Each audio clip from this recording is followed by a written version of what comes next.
Hey! I'm finally here. I meant to stream much earlier, but oh my gosh, I've had so many problems. Anyway, hi.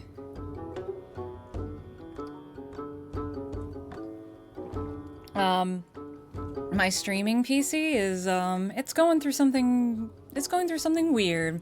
I'm gonna need to talk to Jeremy about it later because I don't think I've ever encountered this problem with a computer before and I don't know what to do about it. But it's running right now, so yeah. Anyways, I've been meaning to get back to this. I really hope to maybe pick up streaming a bit more often over the next couple of weeks. I'm working myself up to it because y'all have been recommending to me like a lot of really good looking indie games. So I'm working up a deep night in the near future. And then also, like I would like to get through this game sometime this year, you know what I mean?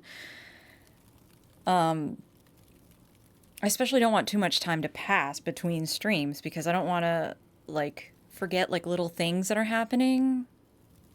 Like last time I was like collecting, being like, oh yeah, like throughout the entire thing because it was like like a month between streams or whatever. But yes, I do remember last time. So Burbith showed up because I had a lot of things about Burbith.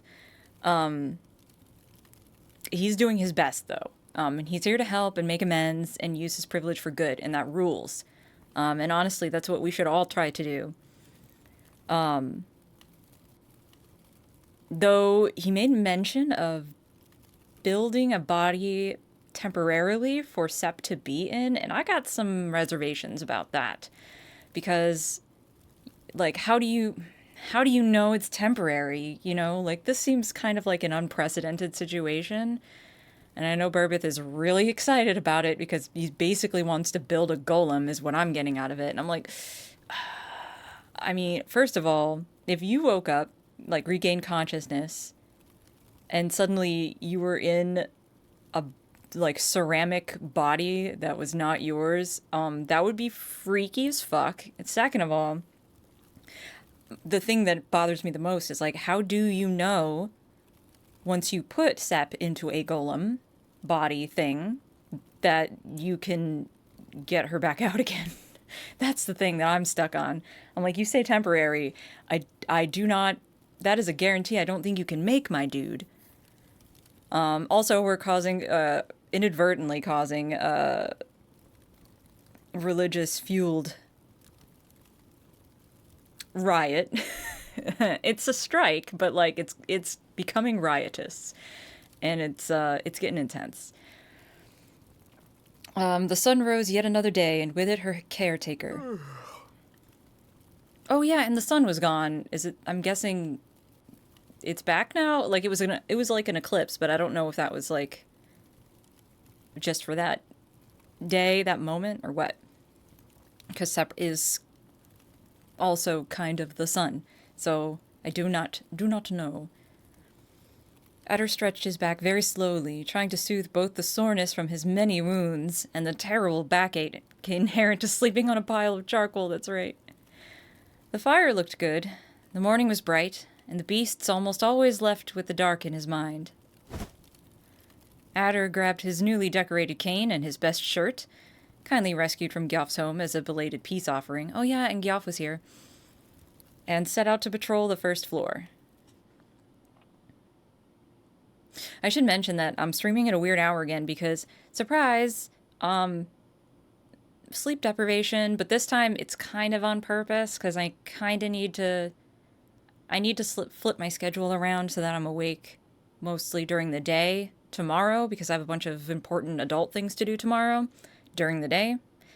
So I'm trying to stay up on purpose. I'm very tired right now. I got a lot of caffeine. And if in case I get loopy, it's because I've been awake way too long. Jiao wasn't sleeping in the kitchen like the night before, and only the gods knew where and when Gyoff may have found a bed. It probably wouldn't be long until the priestess made her way up, knowing her. Might as well get some breakfast started. And tidy up a little. And dust some cobwebs. And... Adder turned his head when he caught the faintest echo of a tiny pair of hooves climbing up the stairs leading to the forge at midday. Midday, damn girl. He called out from the kitchen, waving a spatula at the goat. My, oh my! If it ain't the soul of the party herself. Oh, right, they were drinking. Any real big ladies keep you on the tip of your holiness last night? No, yes, but no. I was too overwhelmed trying to keep up for any of that. I got dragged into a group that kept using difficult words and talking about complex things, and I didn't really know how to express myself politely, so I waited for you, but you never came back. Oh no, that's the biggest mood of all time. That's what I sent you for. Your friend played a couple of incredibly bawdy songs and then scurried off to who knows where with a man on each arm. Yeah. Right. Yeah, I ought to seen that one coming. Yeah, that one tracks. No, he didn't come. He left. No, he came. Don't worry. Help me to handle these matters, Adder. My Sirna's not nearly at the level to speak about local taxation and power decentralization. Ooh, yeah, the heavy stuff. That makes two of us. Besides, I'm doing what I'm meant to do, priestess. Minding the fire till the Forge Master returns. I'm sure you can fend for yourself just fine. You're just worrying too much. Hey, Cadangus! How are you? I'm once again here at a normal time for you. I'm doing it for my pals across the pond. That's what I'm doing it for. Fighting Fallout? Fighting Fallout. The game, the TV show, or like something that happens after you get into a fight with somebody. 4. Okay, nice. Nice. One of these days I need to give Fallout another shot because, like, y'all know that a lot of my earlier stuff, not even just earlier stuff, recent stuff too, like, a lot of my... I do a lot of voiceover for mods for Fallout, and I really love the world, like, a lot. I love the world and I love the story, but, like, I couldn't get into the gameplay for some reason, and it was wild. Because I love Elder Scrolls, so, like, I was like, I should be into this. Something about the combat just did not... Like, maybe I need to get some, what are they called? Quality of life mods to, like, help me with that, maybe? I don't know. Well, you have until the 25th before they break just about all of it. Oh, what do you mean? Yeah, well, I mean, if I did play it again, I would get, Sim Settlements 2, which, like, not just because I'm vain and I like partaking in things that I am involved in. Sure, but also, Sim Settlements 2, it has, like, a great story, first of all. I'm the biggest Tom Schalk fangirl you'll ever meet, who voices Jake. Who do you voice in Sim Settlements 2? Oh, I'm the voice of Teresa in Fancy Pants. That's me. But fuck, I lost my train of thought. Oh, the ASAM thing, is, like, so, like, complex and, like, a really interesting mechanic that they built up from basically from scratch. So, like, I'm really interested in the customization that comes with all of that. Like, I want to play with it. But I've only ever really, like, looked from the outside, like, watched other people do it. Because the one time I tried to play Fallout 4, the game had just come out. I believe one of my offline friends gifted a copy to us, I think. I could be mistaken. I hope it wasn't, like, one of y'all and I'm just, like, misremembering that. It was a gift. And I tried to play it vanilla right when it came out, and something about the combat just wasn't working for me. I don't know. The moment that I needed to actually, like, run and gun, I was like, I hate this. I hate this. I hate the slow down bullet time aiming thing. I don't like it. Don't like it. So if there's, like, anything I can do to help with that. I'd really like to revisit it sometime. I also think I am gonna watch the show now. I was not interested in it at all. And then, like, everybody's been talking about it lately about, not only is it good, everybody's saying it's good, but everybody's saying that it doesn't take itself too seriously. Like, it leans into the silliness a little bit and the campiness a little bit. And I'm like, oh, I love camp. I love camp.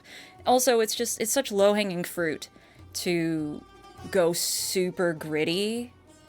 And you know, when it comes to something like Fallout, it would be so easy for them to take it way too seriously.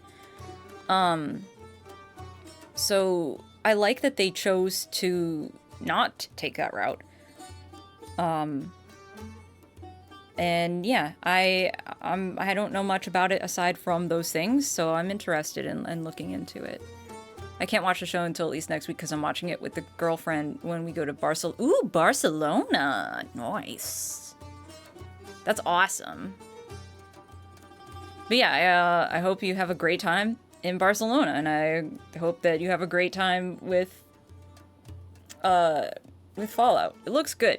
Oh my god, Maxie! Max, I'm so sorry. I didn't put it in the Discord, did I? I put it in my Discord, which has, like, not very many people in it.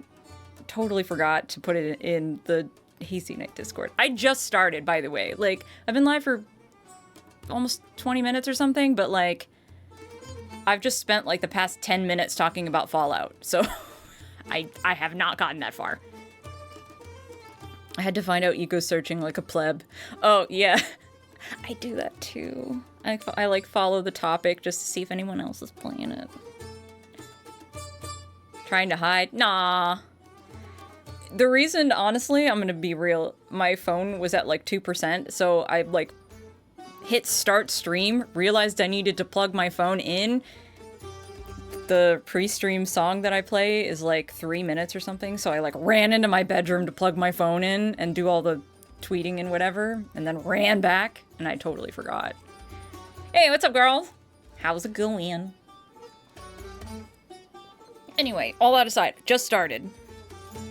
Again, like, before all y'all came in here, I mentioned this, but I'm gonna mention it again, is that, I haven't slept in a very long time, so if I get loopy, it's because I'm sleep deprived. This is trying to be like a distraction for me because I need to stay awake for a little bit longer. So if I get weird, I'm very tired. Okay, Jowl leaned back next to Adder, grabbing a cup of tea he'd prepared for the group. It had long turned dark and bitter from overboiling. Baby, no. I understand that your duty to the just safe always comes first. Your level of devotion is truly commendable. Oh, and as always, guys, because I have to keep changing the settings between this and Ace Attorney, if the volume ever gets weird, like if I'm too loud or if the game is too loud or whatever, you just let me know what I need to adjust. She put a hand on his arm and smiled. But what about your duty to your friends? Your friends who really need you to translate day-to-day conversations for them so they don't accidentally say dirty words in front of 300 people? Oh, perhaps I could be of assistance. No. I don't mean to give myself airs, but I have several years of experience presenting my self-edited thesis among scholars. A crowd with such limited amount of higher education should pose no challenge. No, bourbon. Zhao took a long, polite sip of her cup. What is he doing here?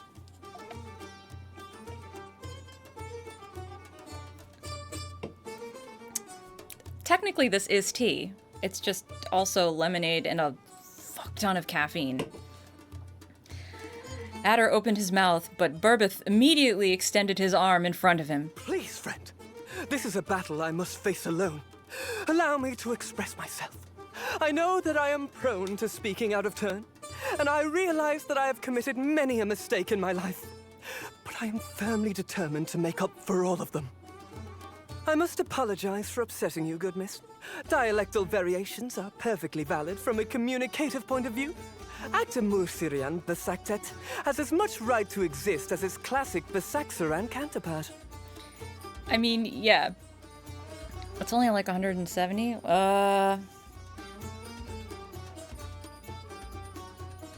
Yeah, spot on. But this is also like the... Oh, I've been up so long. Is this the second or third one? It might be the third one that I've had since the last time I went to sleep. Probably, I think. Second or third. It's a lot of caffeine. I have a really high tolerance, to be fair. So, you know, I buy these in bulk. It's cheaper that way. Monster, sponsor me! For fuck's sake, I've been drinking these every day for years. You have to admit, however, it's obvious that when it comes to written text, that codification provided by the classic standards make legibility much easier and... He wants... Anyway. I figured making mistakes somewhere I can keep an eye on him is the way to go. The way he's bouncing around is so cute, though. I trust you well enough as a judge of character, Ada, but he is not going to be making mistakes near the congregation anytime soon. No worries. I don't plan on letting him get himself killed. So, you were saying something about big words? Right! Everyone was talking to me at once and I couldn't understand a word anymore. I think I managed to set up some appointments for the afternoon if you, wouldn't mind stalling their words a little so I have time to process them. Oh, baby. This is so relatable. Yeah, you got it, Priestess. I'll make up for last night. Oh, on that tangent, have you given any thought to the matter we discussed? Oh, yeah. I just went over this, actually. I think it's a bad idea. Yeah, no. Geoff's gonna be out of the picture for a while, so I reckon you're gonna have to handle this one on your own, Zhao. Burbeth briefly recapitulated the same explanation he'd given Adder the previous night, in Basaktet this time. Zhao took a hand to her face, processing the offer in silence. I'm not an alchemist like you, and I don't know the last thing about Sephiet. Given our history, I'm positive that the academies in Akathor didn't save more than the texts that benefited them. I have spent my entire life learning about matters of the spirit, and from what little I understand of the anatomy of the soul, I believe that if you went ahead with this, in her current state, you would merely be building a column. Yep, that's exactly what I thought. I was like, it sounds like what you're describing is a golem. And, like, that's fine and all, but again, you say it's temporary until, like, she can manifest her body again.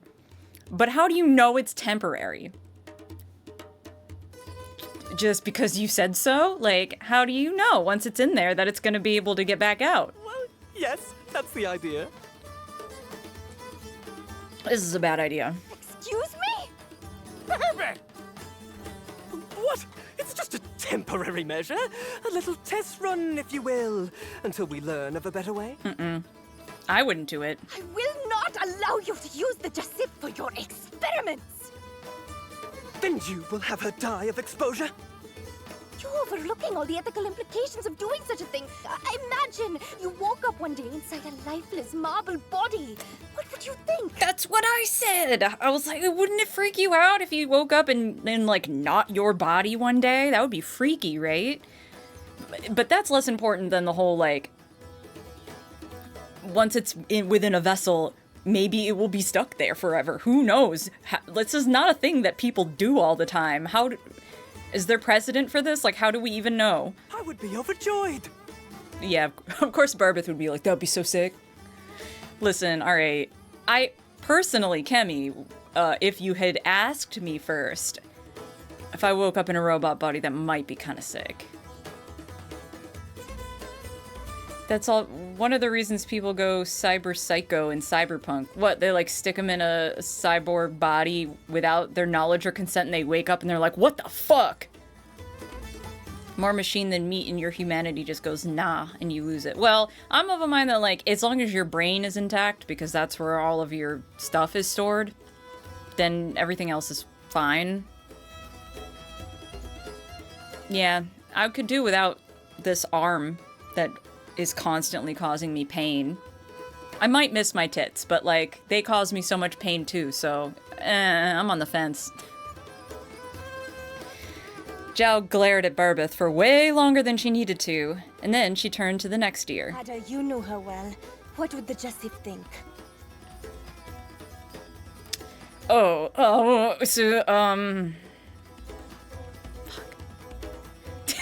Tits ex machina, yeah. If I got to choose, I think it would be worth it to not deal with the health problems I have. To, well, how much of your sensation of touch do you retain? That's another important factor. So, you know, if I could still feel things with my hands or whatever, you can get rid of, like, all this. I'd love to have a sick robot body. That'd be fine. If you get the good stuff, you're just a human, but better. Yeah, I just don't want to have chronic pain problems all the time. I hate it. I don't want that. Anyways, I'm pretty sure that Sep would hate this. Like, I'm confident Sep would hate this. Regardless of the pros and cons that we're weighing here. If I know Sep, especially because she has no idea what we're doing. Like, we are not asking for permission or her thoughts on this or giving her any heads up or warning. She'd hate it. She'd hate it. Oh boy, I'm sure she'd have all sorts of stuff to say about it.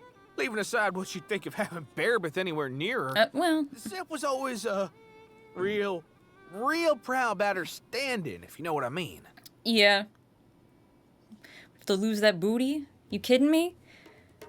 But it's just like the no warning, no heads up. And also, I'm so convinced, like, I just don't know how we know that this is a temporary thing.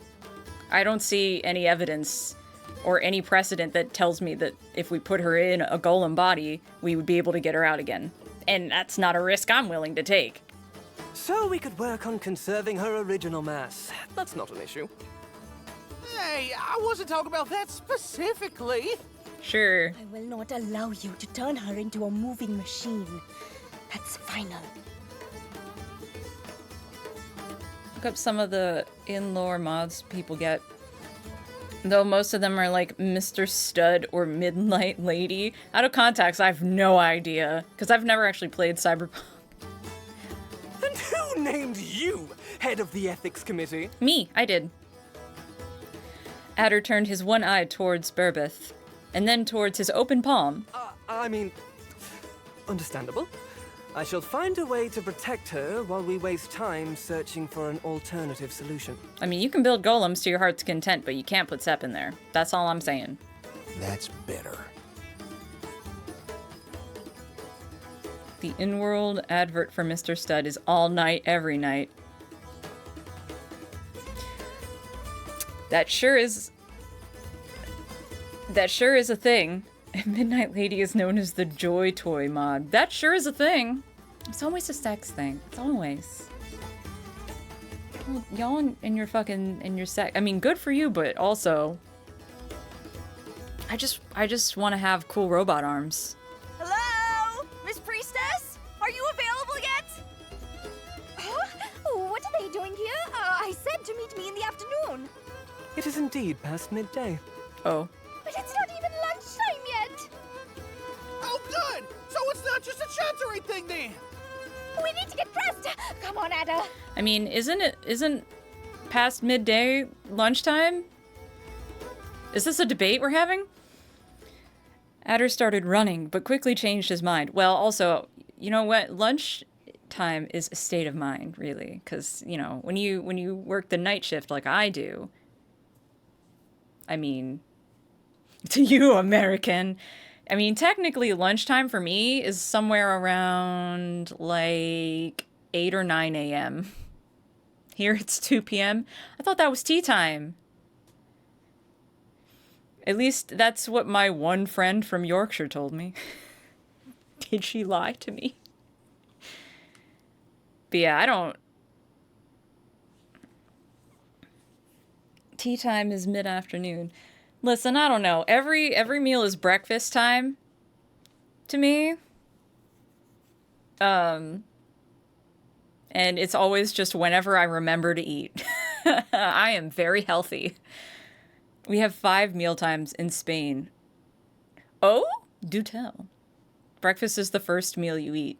Unless you want to eat breakfast food for dinner or lunch. You can eat breakfast food anytime you want. I'm an adult.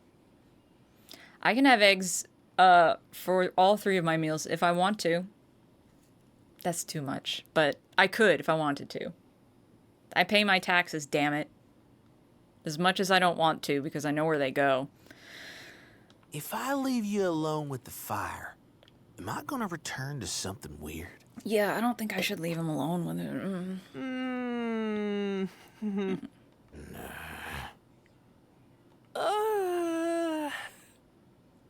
Like, maybe... Keep him in the sunlight. Oh, what an expressive adage. I suppose it means you should keep an eye on me. I'd keep both if I had them. Exactly. There she is! Lunchtime is noon to 2 p.m., tea time's at 4 p.m., and dinner is 6 to 8. Interesting, because, like...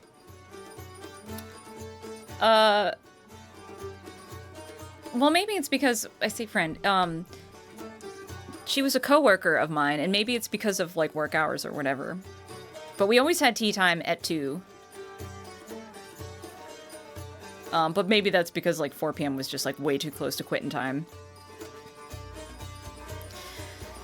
The newly dolled-up goat and deer rush to open the gates and lead a select group into the temple, leaving Burbeth behind in the cloister just to make extra sure he wouldn't get up to any experimental antics. The patio was filled to the brim with gazelles waiting for their turn. Ciao, bud. How many folks did you schedule at the same time? Ciao. She looks so pretty in the priestess robes, I gotta say. I love that outfit so much. Zhao and Adder stepped up to the altar in front of the statue. I believe that couple over there were the first to ask.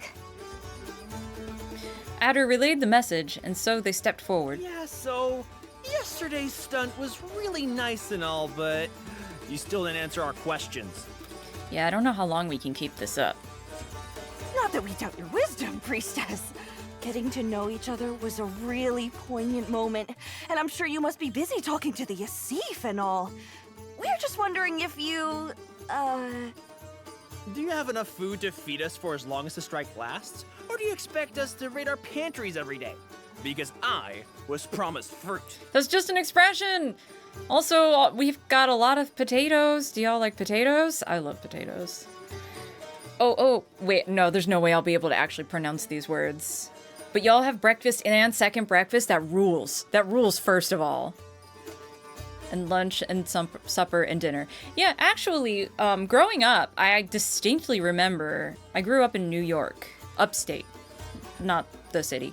And we also had, like, a distinction between supper and dinner as well. They're 2 different things. And supper was usually, like, a very light thing. Whereas dinner was, like a full sit-down meal thing, or whatever. That's one of my favorite neurodivergent hacks from a friend of mine. I don't eat breakfast because I don't like breakfast food, and then they just eat something else. See, I'm the opposite. I love breakfast food more than anything else in this world. Mostly. Like, coming to the South, I hate grits. I'm trying to think. I'm not a huge fan of biscuits and gravy or any of that stuff either, so, like, Southern breakfast foods, not so much. And when it comes to, like, English stuff or European breakfast or whatever, I'm not a huge fan of, like beans. So, like, that's not for me neither. Oh, hey! Thanks for the best and cheapest viewers. Anyway, go fuck yourself. Okay, bye. That's just British. That's Australian too, isn't it? I'm trying to think. Siestas are not common, but I take them. Yeah, no, okay, fair. Australia is pseudo-British, and they'll hate me for saying that, but it's true.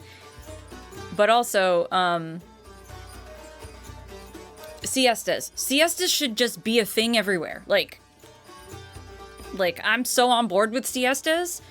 I would be like thinking back to when I worked a typical American 9 to 5 throughout the week or whatever. The thing they say about productivity and how you're only productive for a certain amount of hours is so true. And I always was like about to pass out at like 3 p.m. And I was like, if I could just have like a proper nap in the middle of the day, I wouldn't mind working later. I could just take a good fucking nap and then wake up and then I'd be good. I'd be good. Like, why is that not common practice? It should be. Everyone should take an actual siesta. Now I work whatever hours I want, so, you know, work. When you're a freelancer, it's like, it's all work, but are you getting paid for it? No, mostly not. Oh shit, I clicked off the game. No! I told you it was a metaphor! Adder and Zhao excused themselves to the colonnade. After making sure that nothing had gotten lost in translation, they both started quietly reflecting on the problem. I don't understand this strike thing, but is it customary to feed disciples in the temples of Erlum? They hand out a fig leaf and a garlic clove and amais on the first day. Well, it's more trouble than it's worth. This is a historical need, in a historic moment, however. Is it Oh not yeah, the duty you of got the money, feed instructors people. to feed the people when the local administration fails them? This is literally when your privilege can come in handy. You can totally do this. That's regrettably a good point. We must avail for the well-being of our disciples, especially if the famine in the city is as terrible as I've heard. Let's share our pantry with them. Say what? If we feed everyone here, we'll run out of food for ourselves in no time. We can always get more. Our goodwill shall be repaid to us in time. Yeah, you know, where do they get all those potatoes from again? I don't think I ever recall learning. There's just like a big old sack of potatoes. You sure fell right off the turnip cart. Thievery. I mean, I just assume that Aina provided them, and so like thievery is not off the table. Adder took a hand to his face, lamenting the loss of his own innocence, not to mention his old protective layer of fat.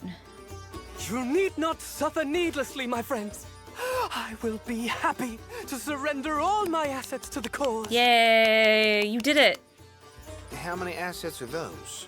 Though, I mean, Burbeth comes from privilege, but I don't actually know how much he has access to, because it's his family that's influential, not really necessarily him himself, if I'm remembering right. The entirety of the pantry in my lodging and the few Durandon I brought with me. We would have infinitely more resources if I had access to the Ascariath Right. household, but I believe this should help us last a couple of days. It's better than nothing. Yeah, no one said it had to be fancy food. Just food. Yeah, I suppose we can always figure out other ways to get food as we go.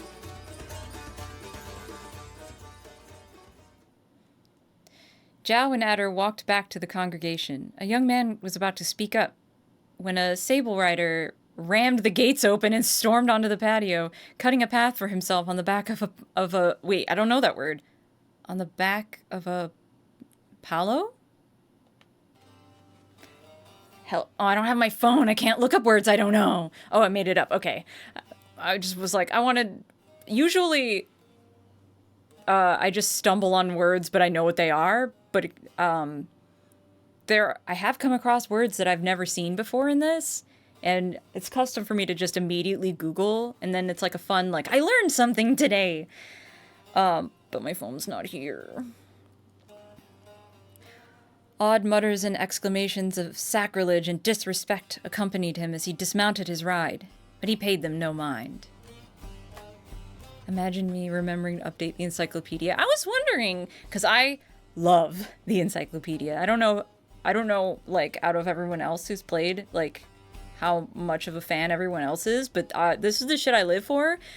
So far, throughout Chapter 5, I've just been like, oh man, where are my encyclopedia entries? Where are they at? I want to read them. Priestess, Etor the Rebuke addresses you. I was born under a different name, to miners ruined and captured in Vought, where the Imperial law may as well have been written in leaves.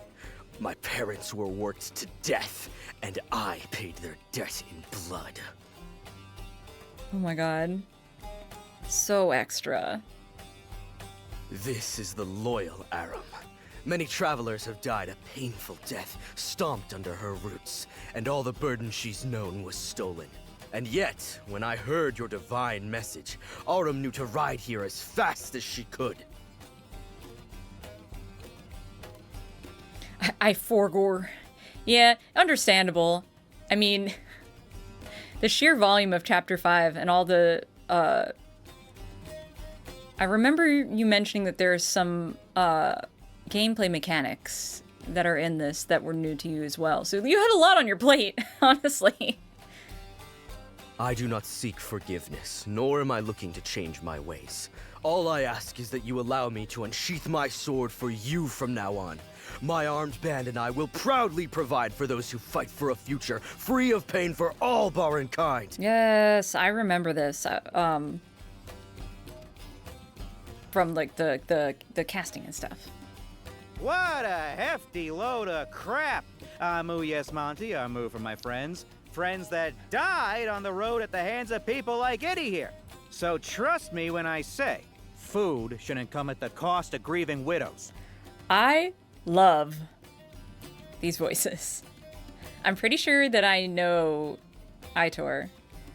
But yeah, love them.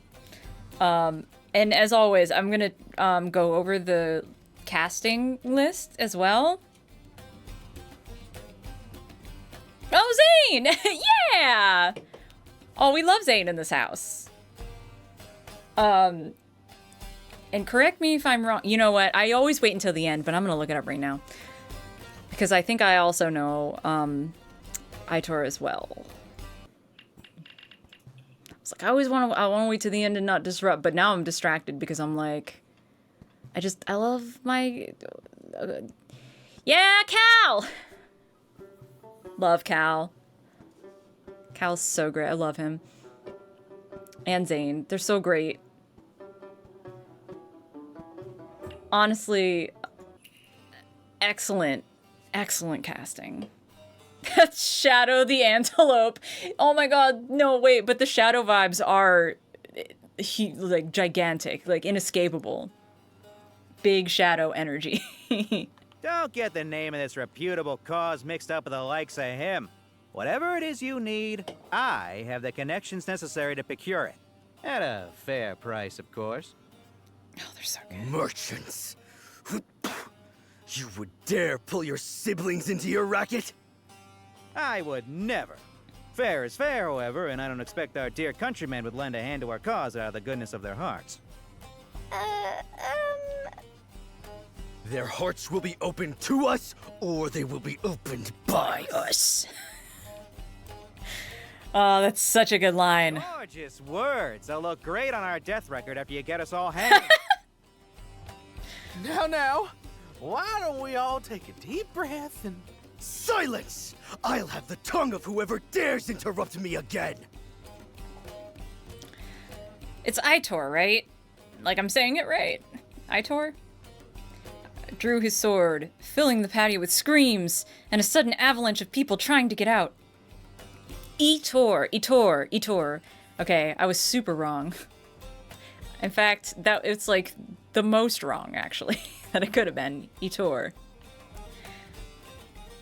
Before the chaos could grow into a calamity, a shadow leapt onto the floor from the roof and crossed the crowd, quick as the wind. Etor looked at his hand. He no longer had a sword. What? Anna's back! Anna's back! Anna's back! Sort of, I think.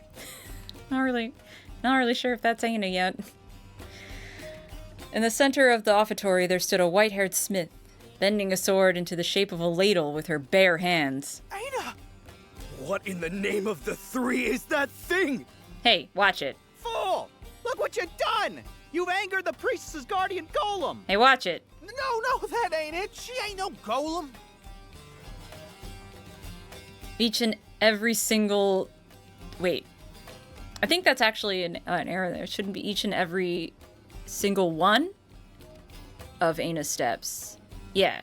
Each and every one of Aina's steps, I think, is right.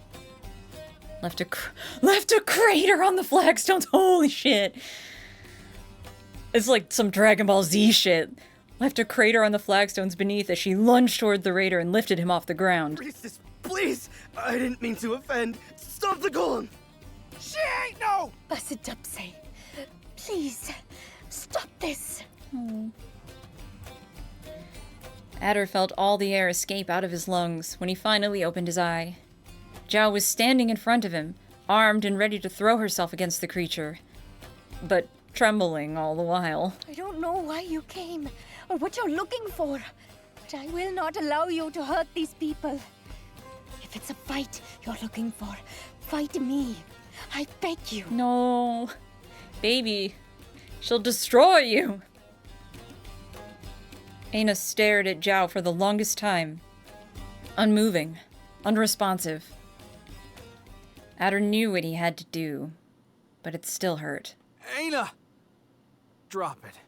Oh. Yeah, I thought so. Aina immediately opened her hand, letting the bandit fall to the ground like a dead weight. She quietly returned to Adder's side, ignoring the spear pointed at her. There, she simply turned to stand behind Adder's back. Zhao turned her eyes up towards Adder, frightened and confused. "She's with me," he whispered under his breath, hoping Zhao would catch it. Then he turned his attention to the sparse crowd that still remained on the patio. Everything's under control. We can... A short tug on his sleeve.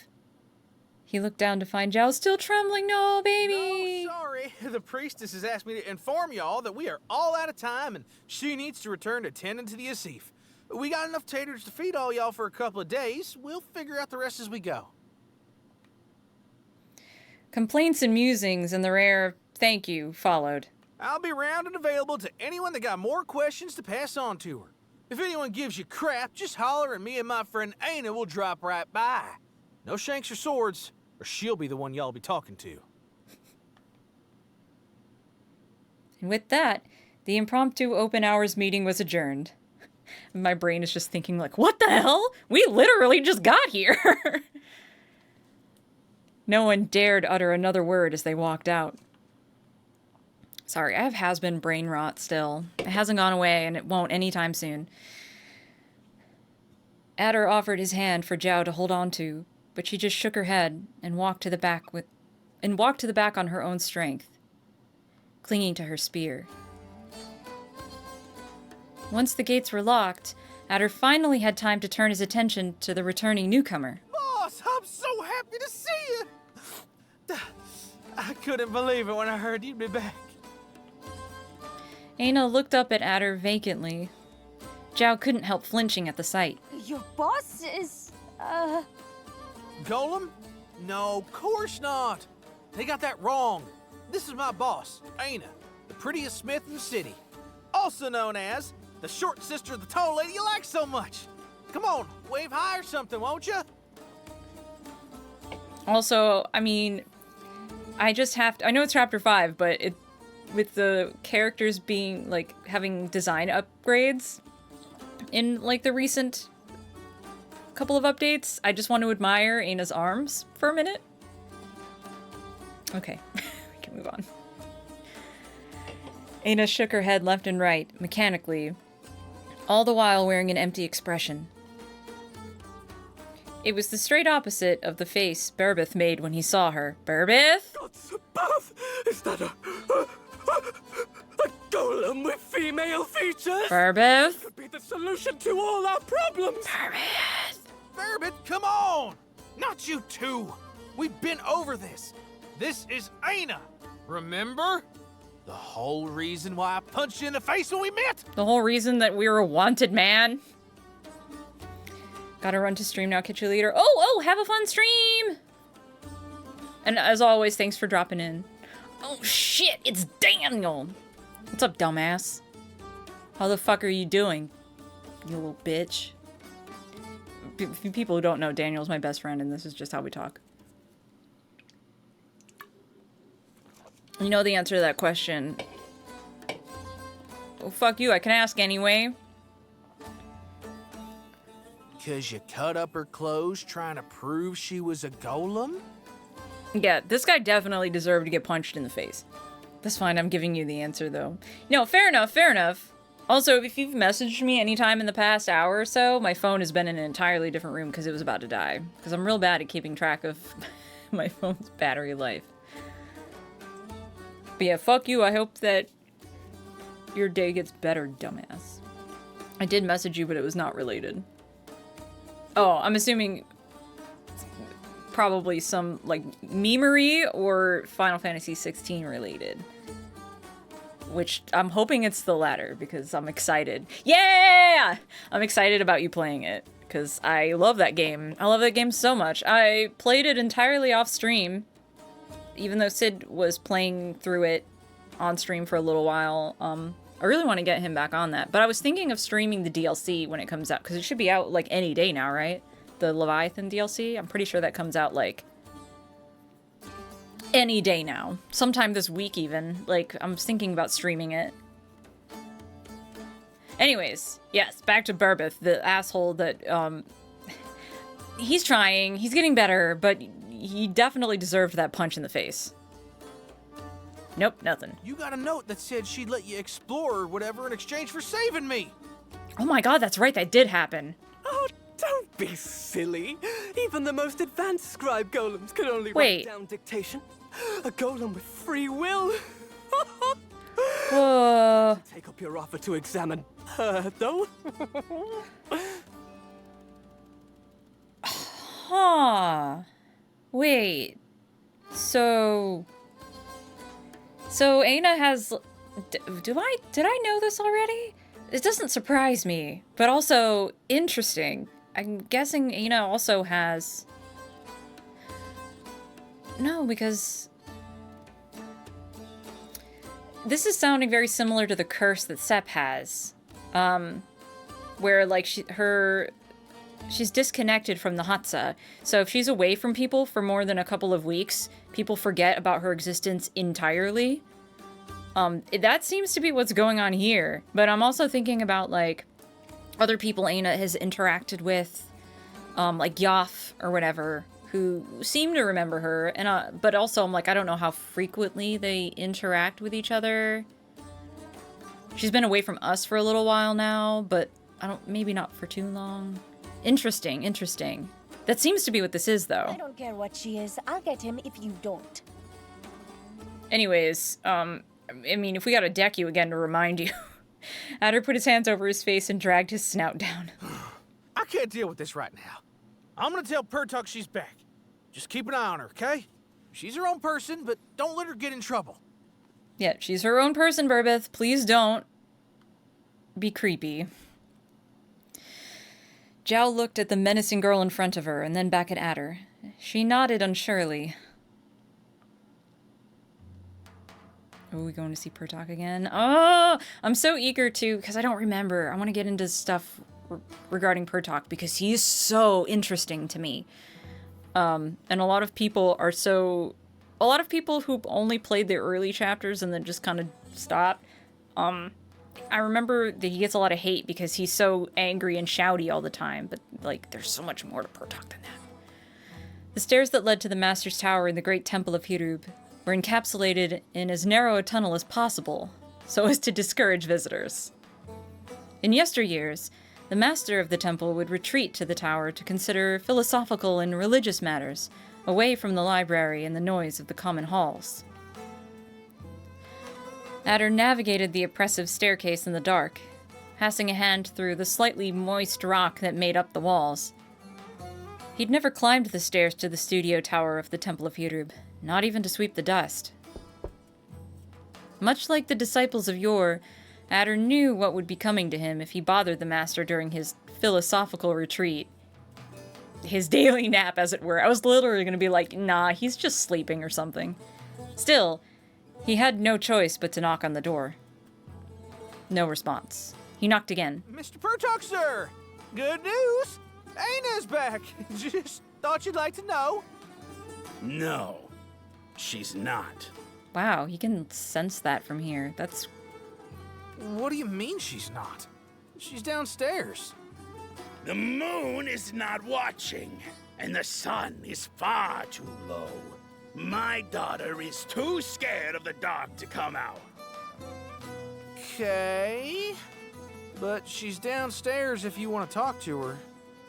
I'm trying to rest. Go pester someone else. Sure thing, sir. So sorry to bother you with awful good news. My bad for trying to do anything for my old patron. I love how sassy Adder has gotten in the past 2 chapters. He's just so fucking over it.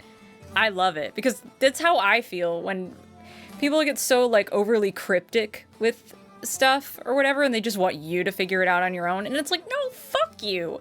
I'm so fucking tired of you speaking to me in riddles. Just tell me straight. Like, Adder's such a mood in this last chapter. Son of Gerfad, keep her away from the fire. Like, or you'll have 2 corpses to mourn instead of 1. bro. Adder kept his back turned against the door for a moment. Against his better judgment and the basics of common sense, he marched at last into the merchant's room. Good, good. Bully him, Adder. Bully him.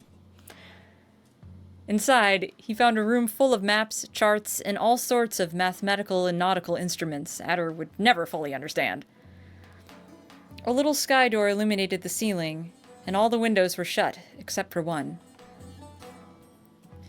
Seeking the last few remnants of warm sunlight before bleak night, on a frayed mat, a weak, decrepit old man sat poorly tucked into a rocking chair. Big granddad energy. Adder's chest billowed with a sigh. Sir, I know you don't give half a damn about me, and that's a good thing right now, because I'm 2 hairs short of going bald, and I need to tell it to someone straight. Seriously! I'm real darn tired of everyone speaking riddles around me. Seriously! Oh, fuck. I swear like... Mood. Seriously. Tell it to him. What can I help with? What do you need? Say the word and I'll go and get it done. You? Humbug. You're messing with forces you don't understand. Tottering about like a newborn fawn. Powerless. I'm not. I've gotten so much done in just a few days. Yeah. I'm cleaning up my act, doing things for my friends. I'm trying to be better. I'm accidentally starting an uprising. Oops. So you're powerless with a smile. Burn as bright as you want now. That flame isn't bound to last long. Youth truly is wasted on the young. See, I love Pertok, and I think he's misunderstood, but I'm also frustrated with him right now because, my dude, maybe he doesn't have the power right now, but I'm like, if anybody can help us with this whole SEP situation, it would be you, and you're just sitting up here not doing anything. Yo, what's up, RBM? It's super late for me, but hi. It's super weird for me to be streaming at this hour as well, but I am trying on purpose to stay up. This is late for me. I've been awake since... What time did I wake up? 8 or 9 p.m.? Because I work at night, but I need to reset my sleep schedule, so I need to stay up. Yeah, I work overnights as well. I should have been in bed a while ago, but I need to stay up because I need to be awake during the day tomorrow for, like, important stuff. Like, I have appointments and things I need to take care of. So I'm trying to stay up and then go to bed at a normal-ish time so I can wake up at a normal-ish time and do adult things. I'm drinking a lot of caffeine. I got a lot of caffeine. I'm surrounded by Monster Rehab. I should be doing this right now, but you know, ADHD. Oh boy, howdy do I know. That's the other thing is that, like, not only am I tired, but, because I've been awake for so long, my meds have worn off by now. So, all this, like, sidetracking and getting distracted and getting a little loopy, like, it's inevitable. Sorry. I'm doing my best. Speaking of, hang on a second. I need to turn on the fan. It's hot here. Yeah. Ugh. I have no idea what time it is right now. In Eastern Standard Time. Because my phone isn't right in front of me, so I have no idea. But usually, I lay down to go to bed somewhere around 10 a.m. to noon. So I'm pretty sure we've passed that point. Please. Please. Give me something to work with here. I'll give you something, all right. A new bump on that hollow turnip you call a skull. You want orders? Take your crap and leave my temple immediately, like I said. Go get lost in the steppes where they will never find you. Can't tell if you're trying to protect me or what. Because, like, this could be a thing that's like a, I want you to get the hell out of here because you don't know what you're doing, which is true. But also, like, you're just giving up is how I'm taking it. Hertog's maddened screams were cut short by a strong coughing fit. His entire body seemed to sink into his chair. Turned 100 years older yet. If I could afford to be as foolish as you, I would run. Run where guilt could never find me. Yeah, he's really freaking old, so. I'm wired because I'm used to the meds I was taking to make me super drowsy. Oh, I had to take allergy meds to counteract antibiotic side effects for like 2 weeks. Oh, frick, allergy meds. I hate those. Yeah, they zombify the shit out of you. I totally understand that. Yeah, well, I ain't like you. No, you're powerless. Why am I even talking to you? You're just some bitter know-all geezer who spends his day screaming at anyone that'll listen and saying terrible things about his daughter because she can't argue back. I don't need your opinion. I mean, On that, we agree. he can't help it, but, you know. Hatter left the tower in a huff. Did he? No, I don't know what the question is, but no. Where's Aina? She, wandered off somewhere, despite my insistence that she stay. You had one job! Also, but, I mean, to be fair, anyone stopping Aina from doing something is laughable. Yeah, she'll do that. Don't let Bearbeth follow her around, though, or I'll... Hatter swung his staff in the air. It got stuck on the rafters. A string of extremely colorful curses followed. Ada? How are you feeling today? Hatter stopped swearing at last. He turned his face away from the staff for a moment. I'm fine. Why? Zhao lowered her head. She scanned the floor, looking for conversation starters. Oh. I thought you may be hungry? Hatter halted again. He took a hand to his bruised, caved-in stomach. Huh. I guess I ought to be, yeah. Zhao nodded her head towards their own private pile of uncooked tubers. Hatter meant to make up an excuse, but he couldn't refuse Zhao's considerate insistence. Once the potato was in his hand, he examined its weight. A large, hefty tuber. A healthy spud, if you will. Yo! What's up, Sona? I don't know if you still want me to call you Cynthia or, like, I don't know. It's been a minute. How are you? I don't know if I've asked since your username changed, I guess is what I mean. I don't know. But hi, how are you? I'm very tired, sorry. Poor Adder, he really doesn't think about himself much at all. Or rather, he doesn't like thinking about himself, so he doesn't want to. Okay, Cynthia is still fine. Just making sure. I'm tired. I'm tired. But I'm here. I'm streaming instead of sleeping so that I won't fall asleep. For a little bit. Ooh, you legally got your name changed. Hell yeah! Let's go! I still need to do that. I've hit the wall where it's like, because, you know, part of the name change process is, like, you gotta go down to, like, the sheriff's office and get yourself fingerprinted and whatever, and I don't like cops, and I don't like doing it. I don't want to do it. And it's like, you know, everyone calls me Kemi. It is my name. But it's not on my legal paperwork, and that's been causing me issues lately. Whenever I have to sign NDAs, I get sent NDAs with Kemi on it, and I have to be like, oh, sorry, that's not, for legal purposes, that's not my name, and you have to redo the paperwork and then send it back over to me. And, yeah.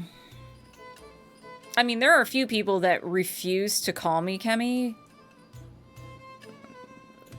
Small group of people, because it's not legally my name, and that's annoying, but, like, that's not the reason I want to change it. Like, they can go fuck themselves. Mostly it's just because of work that I really need to do it.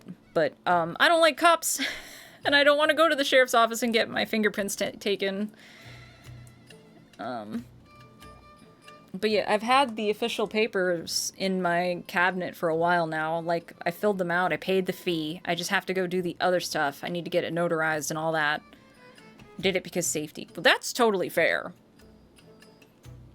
Ooh, and also, even though it's a little early, happy 5 years on HRT. That's sick as fuck. But yeah, one of these days... I'm sure that it's been so long since I started it that I'm gonna have to pay, like, another fee since I quit halfway, knowing the way that our fucking government is, but whatever, I'll deal with that when it comes up. Anyways, without another word, he turned and hurled the potato at the crook of his staff, finally keeling it off the beam and onto the ground. Adder grabbed his crutch and lifted it in the air for Zhao to see. Woo, that's what I call it. Sharp eye. Did you see that? Toss a potato again. I dare you. Didn't we just establish that we have limited food supply, Adder? Adder never used food as a projectile again for the remainder of his life. Good. Don't waste food. Though he had spent a long time in the Temple of Hirub, our protagonist's little foray into the tower showed him just how little he knew about the place. Yeah, up until now, we really didn't see a lot of these rooms. While he wasn't allowed to wander in principle, Adder still had the time to find his own favorite places. Spots that provided him with some semblance of calm when Aina got on his nerves or the forge became a bit too much. He walked towards a shaded corner in the street behind the library, with a nice, warm, somewhat battered ash-baked potato on his hands. Translator, come this way. Like a clerk being bothered during lunch break, Adder reluctantly turned towards the voice calling out to him. He immediately recognized it as Etor's, the rider who had stirred trouble in the offertory. But what was he going to do? Say no to the bandit? Adder dragged his feet towards the buttress Etor was leaning against. Buttress. I'm tired. The sable buck took a thoughtful hand to his neck mane before speaking. Apologize to the priestess on my behalf. I did not mean to cause such a scene. Strength is the way to impose order where law falters, and I misjudged my own position towards her. She is brave and did not hesitate to fight where I cowered. She has my respect for it. That is true. Etor's eyes then slid rightwards of Adder. The boy followed his line of sight, confused, only to startle and nearly slam the potato against Aina's face. It's clear to me now that the creature is bound to you, not her. It's good that she has people with such skills around her. You have great power at your disposal. That's not... I ain't got nothing at my disposal. Aina ain't here to fight. She's here to help us. That makes no difference to me. I only wanted you to know that I will not apologize to you, but I will not draw a weapon against you or anyone here again. Not without good reason. Okay. Much obliged.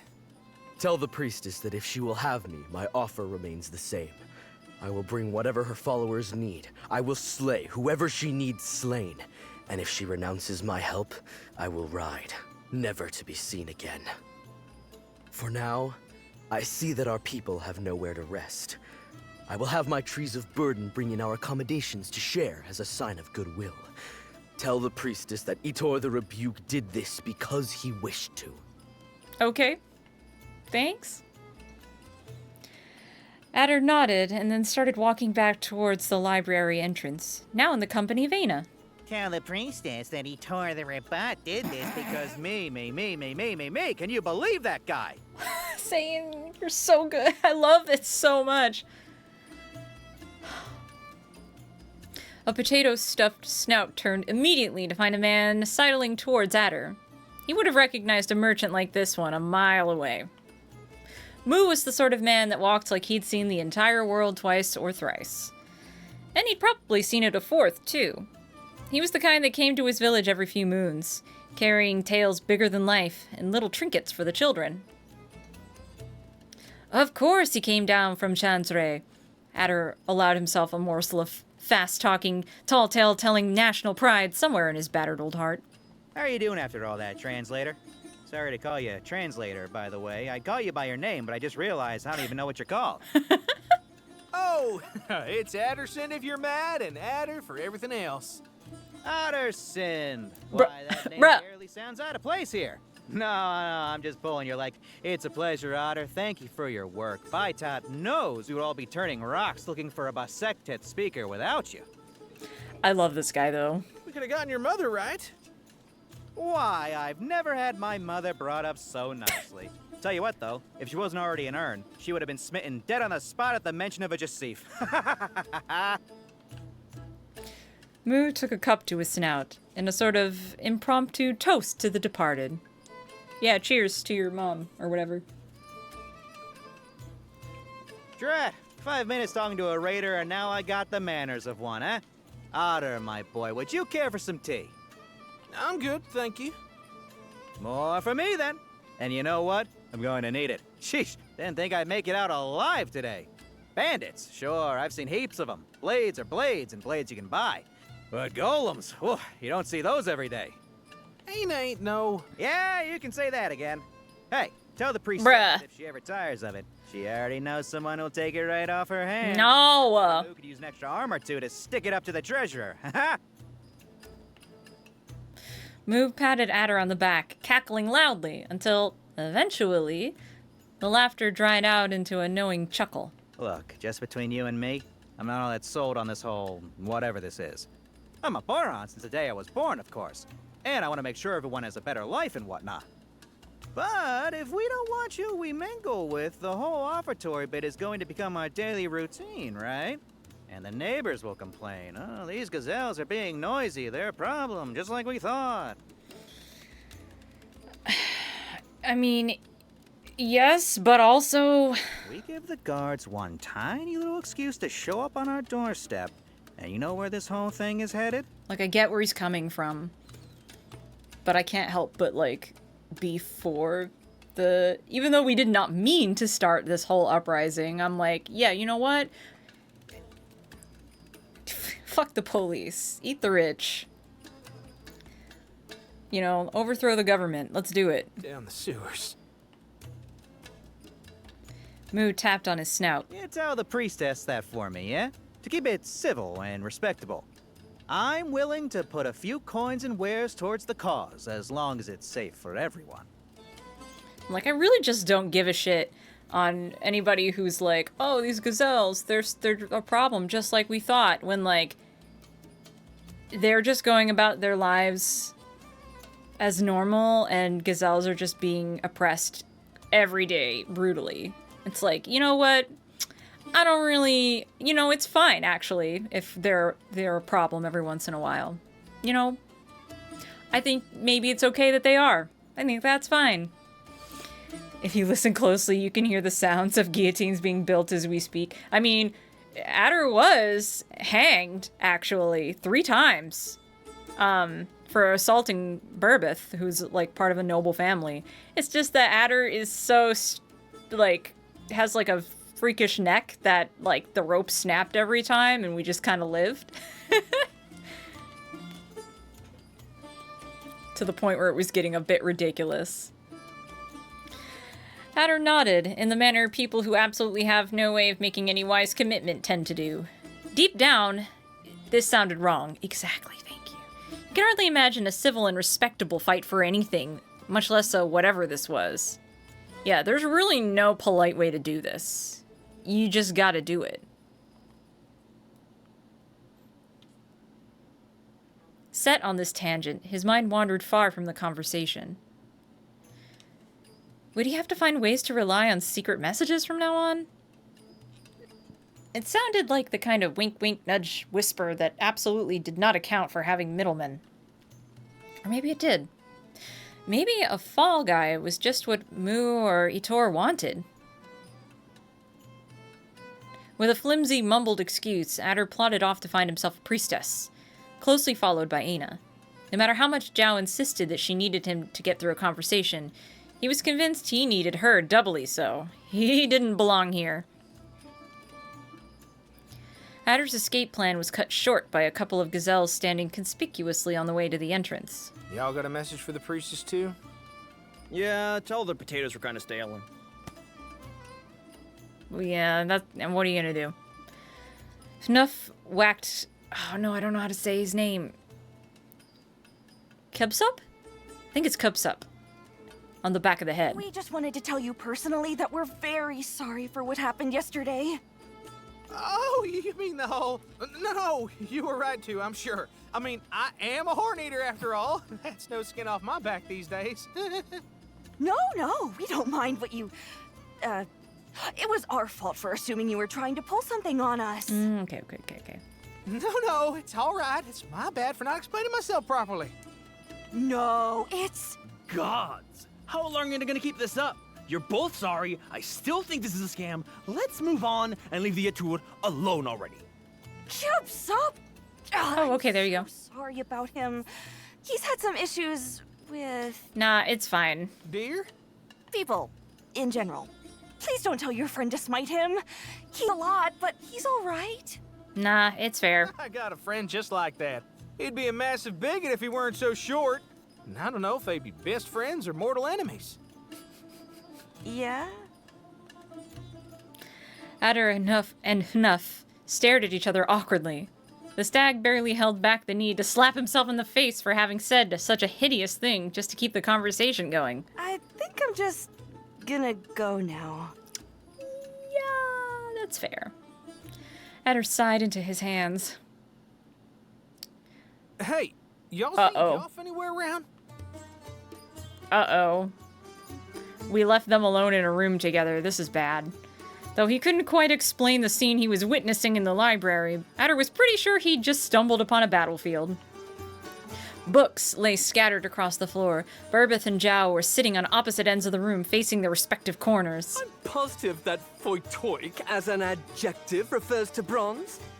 And I'm telling you, it means brass. What would you know? Burbeth! I bet you don't even know what those alloys are composed of. She is a native speaker of the language. Burbeth!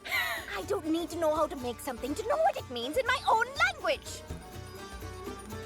To call it your own language, when only one of us can read classic Basilica with any fluency? I'm gonna die. I'm gonna go get dinner ready while y'all focus on your stuff. It's not important, Burbeth. It's not that deep. Language evolves, Burbeth. Let it go. Oh my god, let it go. That'd be great. Cheers, Edda. The second Adder turned around, the academic insults came back in full force. He's doing his best. He's doing his best. He really wants to help. He really wants to help, guys. God, he drives me insane. The cloister was no longer the quiet place it had been during Adder's employment. It remained empty, yes, but now it was flooded with conversations coming in from the yard at the other side of the gate. He could hear them all the way back to the kitchen. And then there was Aina, quietly walking a few steps behind him. Her feet didn't knock a single noise out of the flagstones. I wonder what that was all about. I always thought the studying types would get along great. I'm sure they got lots of fancy stuff to talk about. Fancier insults for sure. Smart people get territorial about their brain stuff. Just look at Sip. No, the problem is that Burbeth cannot see past his own perspective whatsoever. Like, his way is right, the end. And that's obnoxious. Even if he means well. And he also just, like, dies on the weirdest hills. Like, he stands on stuff that's just not important. Aina didn't make the slightest sound in response to that affirmation. It was odd. There was no space for silence in the walkways filled with distant words, but their whispers didn't calm Adder's anxiety the way that Aina's stillness did. Once in the kitchen, Adder laid down his Meissen place assortment of terrifyingly sharp knives and acceptably rank potatoes and started preparing the dinner, sending glances towards Aina every so often. Hey, you know that potato I was eating before? I cooked it. I can cook now. Sorta. I mean, I just cut things, then heat them up for a bit, toss some salt on them and all, but hey, baby steps. I feel like I'm not doing too bad for myself. Yeah, that's like the easiest thing in the world. Just chop up some potatoes and toss them in a pan and throw some salt on them. Oh man, I could go for some fucking potatoes right now. That sounds good. He almost juggled a knife up in the air to make his point, but then decided the point was fine where it was, actually. Wish I'd come to my senses about this stuff earlier. I could have helped you a lot. I would have been less nasty about all sorts of things. Maybe I could have even cooked something for you. But you don't eat. Not really.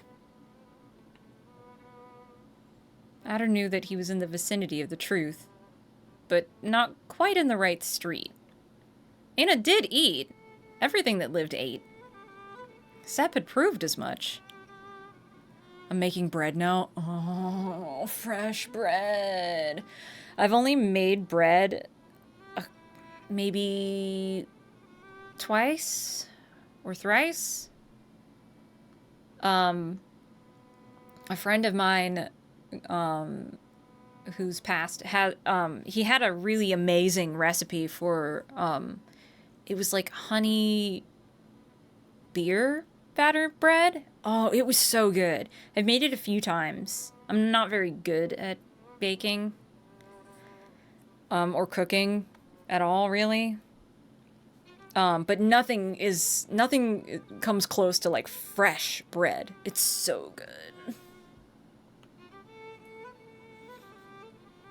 The boy stared at his ex-boss in the musty darkness of the kitchen. His eyelid flickered for a moment.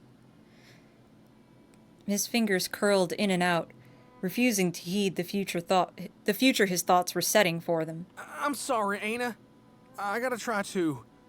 Please forgive me. Whoa! I don't know if that was intentional or not, but the flash to angry Aina was a bit of a jump scare. It was like, whoa. Adder put the fleshy side of his arm inside Aina's mouth and flinched, knowing well the pain that was coming. Okay, it was intentional. In one quick, fearless motion, Adder snapped Aina's jaw shut over his own skin. He held his breath not to scream, neither from the pain or the sight of blood trickling down her fangs. No! Hi, Lynn. In a twisted, horrible way, there was something that looked right about Aina's white teeth and fur smeared with blood. Something dormant in the back of Adder's brain knew that this was the way things were supposed to go. I love this image. It reminds me of an old art piece of Aina that Max has shared with me before.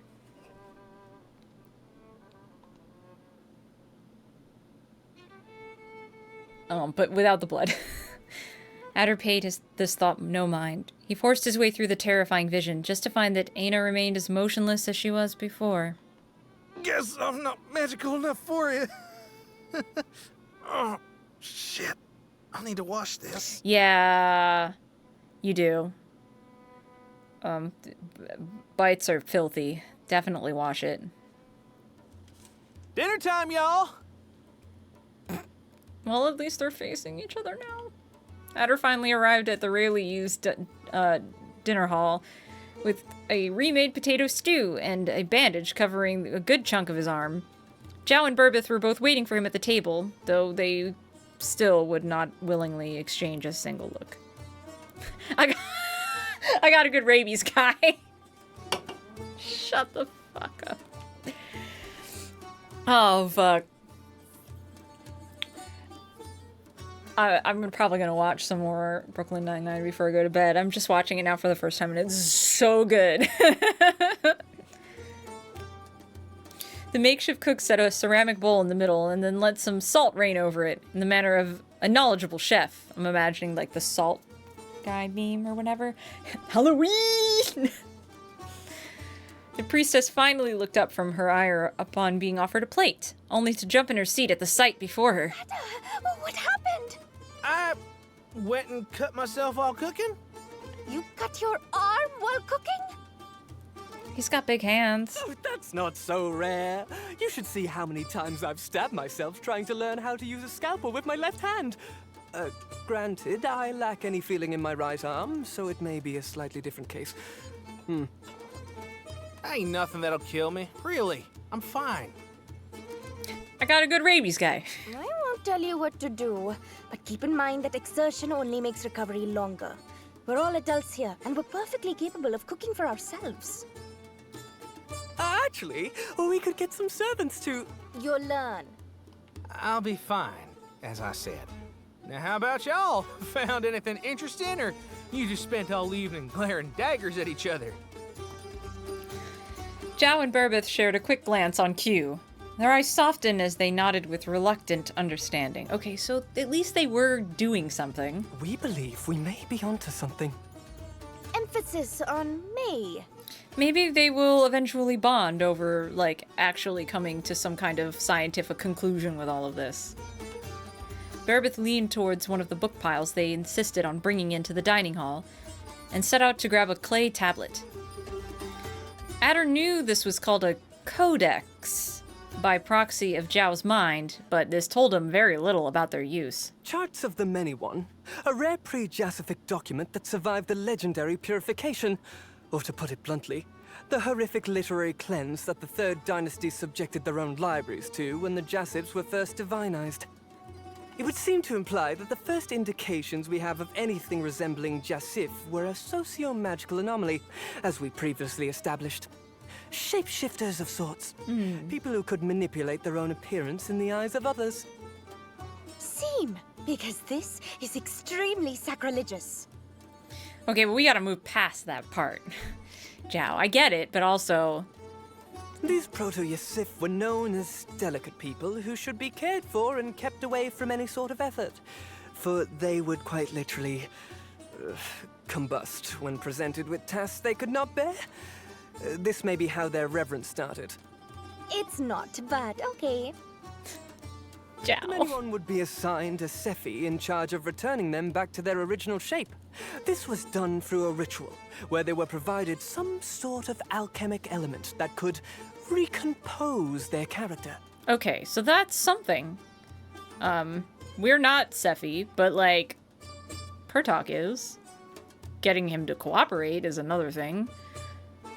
But that's the one place where I can speak with any authority. Sephi often wrote about the mental state of Jasif.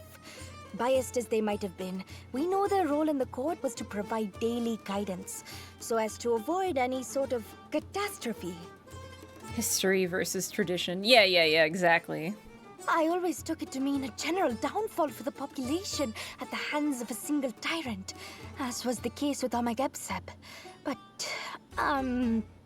it would seem they meant something far more casual to them. Something like... The library is filled with records of young Jasif bursting into flames at the mildest annoyance, which apparently serves to explain the Basaxaran insistence on using codices for official documents, despite having access to cellulose. Yeah, this tracks, honestly.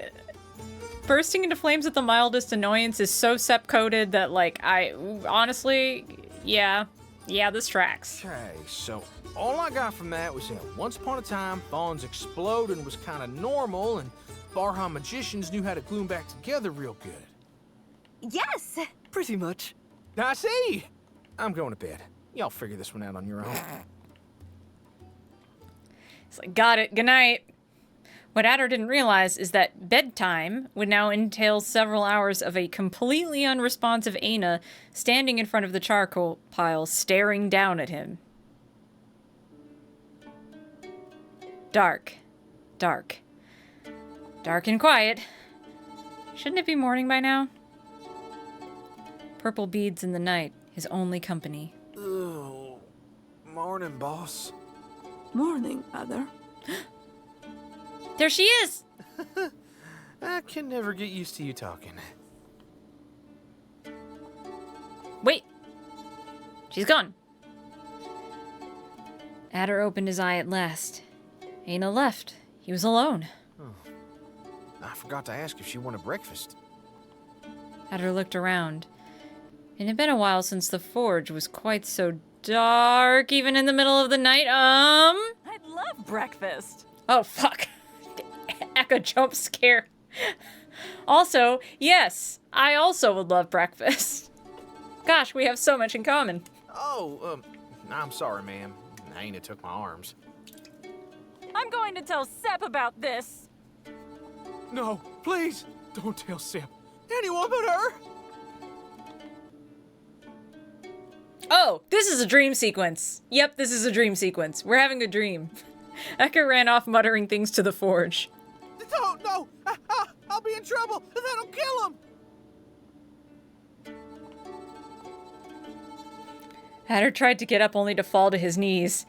Even forced to grovel, he ran towards the mangled body.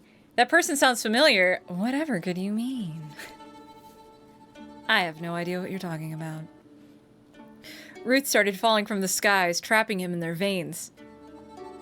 That was your favorite line ever, wasn't it? I will say that the enthusiasm is so real. I love breakfast.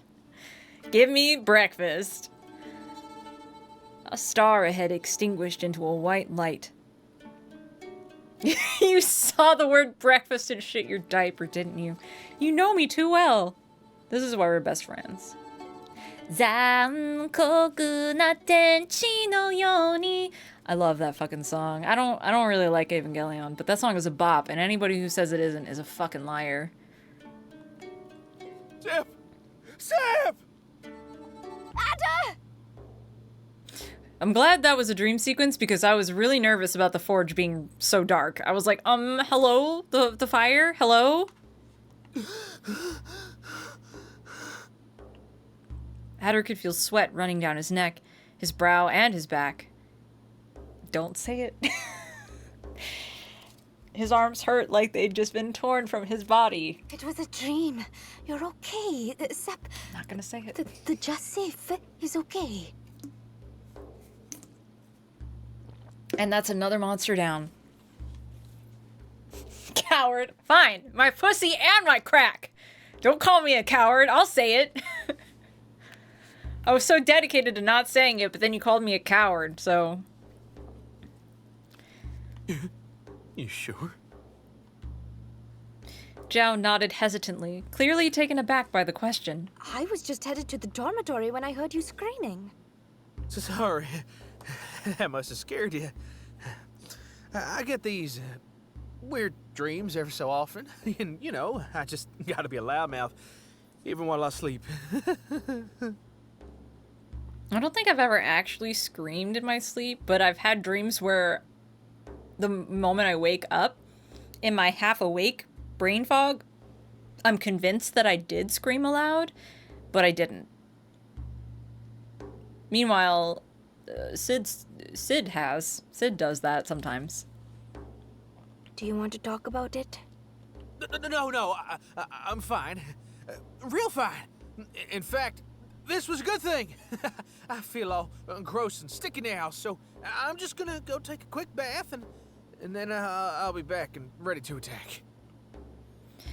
Adder ran away before he could garner any more sympathy.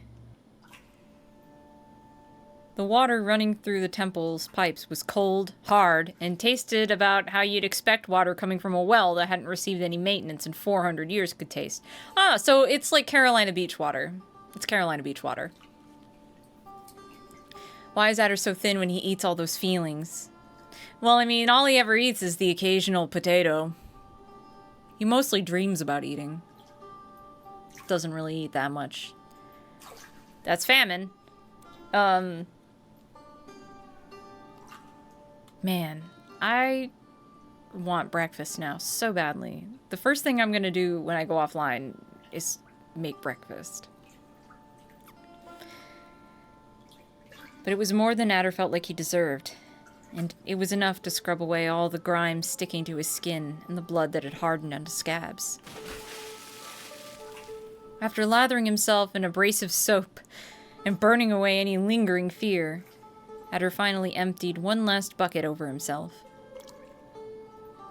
He stood there, alone, with the empty receptacle in his hands for a moment. Noiselessly, he lowered the bucket over his antlers and stuck his head in it. Then he screamed. Why didn't you listen to Sam? Why'd you have to go and play the hero? Idiot, idiot, idiot! That's a mood. He banged on the bucket time and again until silence finally seemed to quiet down. That's settled then. Screw the beast and screw all this. We're running away when she's back. That's fair. Adder nodded to himself. He turned around to leave, only to find Aina facing him vacantly with a towel on her arm. Oh, thank you, boss. Adder made to grab the towel. He wiggled his fingers with apprehension as he observed Aina's face. He put his face as close as he dared to hers and stared intently into her eyes, doing his best to keep his sopping wet hair out of the way. You're in there somewhere, right? If she was hiding, as usual. Samp would have known how to bother you right back to normal. Maybe she'd have called you a good girl? Is that what you want? Adder patted Aina's head tentatively. No response. Anyway, out with you now. I don't think jail knows about the three of us, and I don't want to be the one to give her the rundown. After a moment of nothing, Aina nodded. She turned around and walked away. It ain't 'cause I'm ashamed or anything. I just don't think she'd understand, right? Maybe I'm the one who doesn't understand. Polycule! Polycule! Under the towel, Adder found a neatly folded piece of blue and white fabric. Oh my god, I can read. My cape. Boss? I'm amazed that thing didn't get destroyed by now. He ran to the end of the bath looking for Aina, but she was already gone. In the cold, damp washing room, Adder cried over a silly piece of fabric. Baby! Adder is my favorite character. Like, for real. I love him. Adder arrived at the forge, finding Zhao fully dressed and ready to start her day. She didn't turn to greet him again, however. Her gaze was fixed on the yard. Ada, do you happen to know why the yard is filled with tents? Oh, yeah. That tour guy wanted to make a peace offering or something like that. Right, but what need do we have for them? What do you mean? You've never slept in a tent? No, I mean, yes, I know what tents are. I'm asking, why are they setting up camp in the temple? Is it not clear by now what's happening, babe? 'Cause they ain't got nowhere else to go? They don't? Baby. Well, yeah. Don't take my word for it, but I doubt most of these folks got anywhere left to return. Whoever they were working for and wherever they were staying won't be very happy to see them mixed up in this. What's this supposed to mean? We are just praying for the return of the Joseph. I mean... Yeah. I don't think that's the idea anyone got. Some think it's a strike. Some think it's a revolution. And all of them are here to follow you wherever you lead them. Lead them?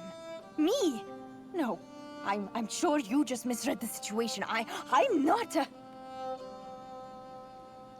It was obvious that her eyes were now fixed on a young gazelle clearly down on her luck, walking across the flagstones in the entrance, hand in hand with a small fawn. Her voice quivered.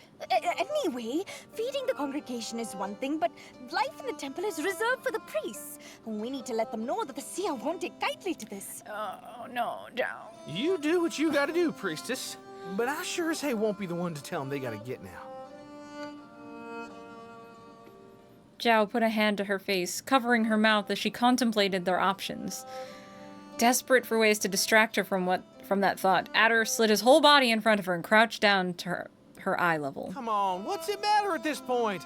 The temple's been ruined for centuries, and that old geezer couldn't give less of a damn about this place if he tried. In for a Doru, right?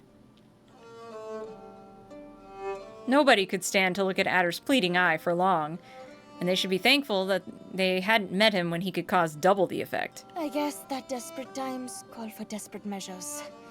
I'll go talk to them and see if we can come to a good arrangement. If she knew, he thought, feeling his throat run dry as his thoughts drifted to Eka. If she knew why you want him here. He couldn't bear to finish the sentence in his mind. Not any more than he could bear the thought of hiding behind a meat shield, now that it had been so markedly pointed to him. While you're on that, we ought to make sure we keep tabs on the head count. You know, for food delivery and such. I'd take care of that myself, but I ain't sure I know numbers all the way up there. Get Burbith to help you. If it's as you say, it's going to get busy from now on. As long as that's all it gets. Adder made to leave, but Zhao put a hand on his sleeve. Ada, thank you for everything. Aw, Adder couldn't bring himself to reply. He merely plastered a faker-than-usual smile on his face and nodded. Poor Zhao, she really did just have, like, the best intentions. Did not realize what the, the political climate of everything was. She grossly misinterpreted the entire situation. Adder felt like he'd truly reached a turning point in his life.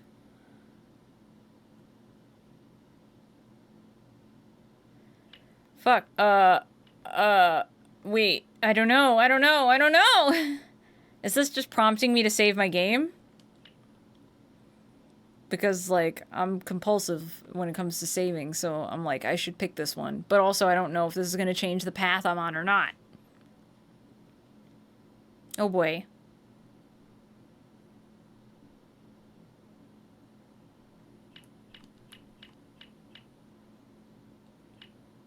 I mean, I can save at any point, really, right?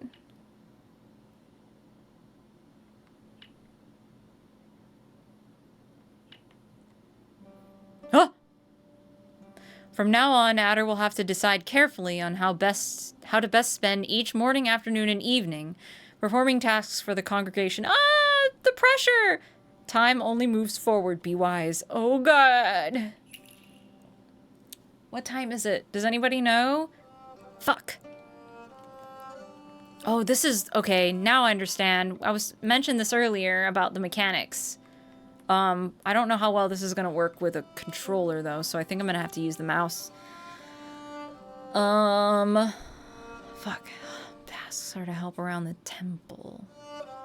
Almost 2. Oh, it's earlier than I thought. Which between you and Danny was sick this past weekend? Danny. Also, hi, Curly. Translate Zhao's speech. Help patch up the temple. Oh, no, I don't know. What's this? The sun?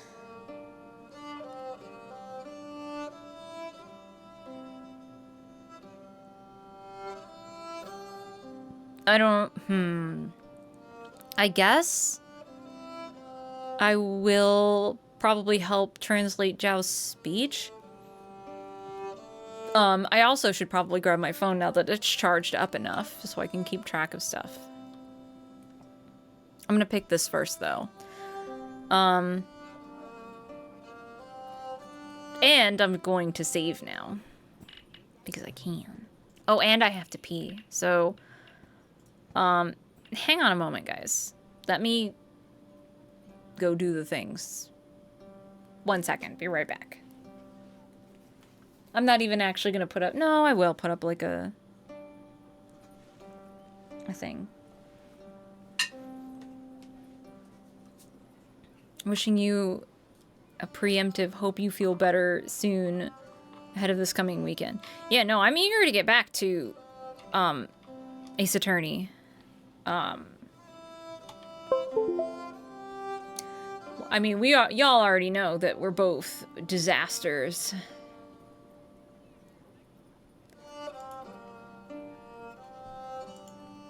There we go. So, yeah, no, I get it. But, hoping that everything will align to where we can continue this weekend. Anyways, I have to pee, so I'll be right back.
Okay, I'm back. That wasn't too bad. Man, I'm still fucking hungry, though.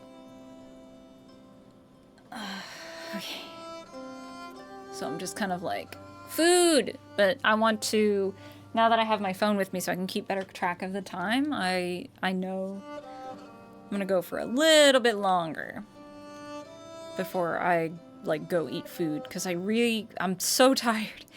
And I really don't want to, go to sleep at any point before, like, I don't know, like 7 or 8 p.m. or something like that. So, like, I really need to stretch out my time here as much as I can. Because I know if I'm going to want to make breakfast food, and that's going to make me sleepy. On a normal day, Zhao had to answer approximately 3,045,000 questions, or at least that's how it felt to everyone involved. Anyways, yes, so being the supervisor and spiritual leader of a newly formed congregation for a forsaken god required addressing a never-ending stream of concerns that had no clear solution, and that only grew more agonizing if unanswered. Our barely qualified translator could only do his best to smile and interpret Zhao's morsels of life advice, hoping that none of them would apply to him. No, but Zhao's super good at that, though. The stuff that she was saying in the last speech that we translated for her was fire. Like, for real. Oh, is that... Oh, okay. Oh, right. Okay, so this is what? Afternoon? Okay, then I need my... There we go. Make tools in the forge. Help around the kitchen. Oh geez. Okay. Food, I don't know what, if the tools might help me maybe with the patching the temple up, I suppose. That's what that's for. But the food thing is a big concern. So we're gonna do food first. Because, like, we really need to feed the people. As soon as the task delivery meeting started, Mazwin, once a cook for the family of Chital ambassadors from the western limits, now a pantler for a local house, immediately volunteered to oversee the production and delivery of all meals for the congregation. Nice! Only a few select people would be allowed to get anywhere near the pantry, with Maswin as a sole key holder. A handful more would help with cooking and other assorted tasks. So we're, like, really getting it together. Good. Adder, as a former water seller, was named chief of running around the kitchen filling pots with water. Honestly, yeah, that's for the best. Ooh, and then what do we got at night? We got... patrol the corridors. Spend some time with Seb.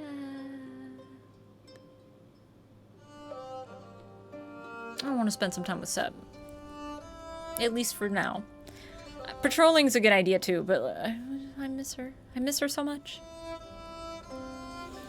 Adder plopped down on the anvil next to the forge and set his helmet on his lap. He had much to tell, and stories were meant to be shared over a fire. Ah! The morning started on a high note. The highest one that Adder could reach. The vision of Aina's empty lilac stare, a hair's width away from his snout, made his heart skip a beat, and not in a good way. There's something in my ear. Help. God, my hair is so out of control. Hey, what's up, Nero? I remember you. Followed years ago. Has it been years? No, I mean, I recognize your name. How's it going? How's you been? Before he had a chance to recover and ask if she needed anything, Aina mechanically shoved a ball of something into his gaping mouth and walked away. A crudely made map drawn in what he could only hope was red berry juice over some kind of burlap fabric. Huh? Smudged as it was, Adder could still discern the drawing of a carrot, with a little arrow pointed towards one of the streets surrounding the temple. At the end of it, a particular alley was circled over and over again. This isn't suspicious at all. On the bottom, an axiom was conveyed with graceful simplicity through just 2 drawings. No carrot, eat bones. Bones? Bones? Adder wasn't normally in the business of following random mysterious maps, but he's he was pretty sure he knew exactly who'd drawn it. And where it led and what it would mean for everyone around him if he didn't comply. I think you had less hair back then. Definitely. I've just not been to a hairdresser in a long time because I'm poor. I've also had better days. I'm doing all right. I have been much better, but I can still say with confidence that I have also been worse. I think it's okay to just be okay. Anyways, we gotta find food for Eka. I mean, we gotta. You know. Is that not a thing we can... Okay, no, we can still only select these 2 things. Well, how are we supposed to... I guess I gotta wait until the evening and go to the kitchens? So for the morning, I guess I'll patch the temple up some. Ironically, COVID was my better days, no joke. Well, I guess... I can't necessarily agree with that, just because, like... Well, it depends on what you mean by COVID. Like, actually having COVID or, like, the lockdown COVID. Because, like, the lockdown was alright for me. I didn't actually get COVID until 2022? 2023? I lasted a while before I got it. And it wasn't even that bad, honestly. I've been sicker, but, I still wish that I had never gotten it because I don't know about y'all, but my body has never been the same. Like, something in my systems has shifted since I got COVID, even though the sickness itself wasn't that bad. Stuff's different now, in a lot of weird ways. And I don't know if it's like me just connecting things that aren't really there, but it's too many things, and the one point that I can discern is COVID. Like, from these things were not happening before COVID, they just weren't. So, like, I don't know, man. That and, like, my story is not all that uncommon, honestly. Everyone I've ever talked to who's gotten it has been like, yeah, that shit's happened to me too, it's wild, right? I made more money and I met my girlfriend, now ex, during the lockdown. Yeah, I was making more money, for sure. The lockdown was fine for me. I caught COVID 3 times? Oh, shit. Thankfully, I've only had it once. Though, like, I've suspected a second time, but every time I tested it was negative, so I really don't know. But, yeah. I don't know how you've been affected at all. Like, some people are fine, I guess, but, like, a lot of people I've talked to have been like... The biggest thing for me is, like, I randomly get dizzy spells now. That was never a thing before. It's almost like anemia, in a way. Like, I get dizzy super easily. Like the part where, like, your whole vision gets blanked out and you like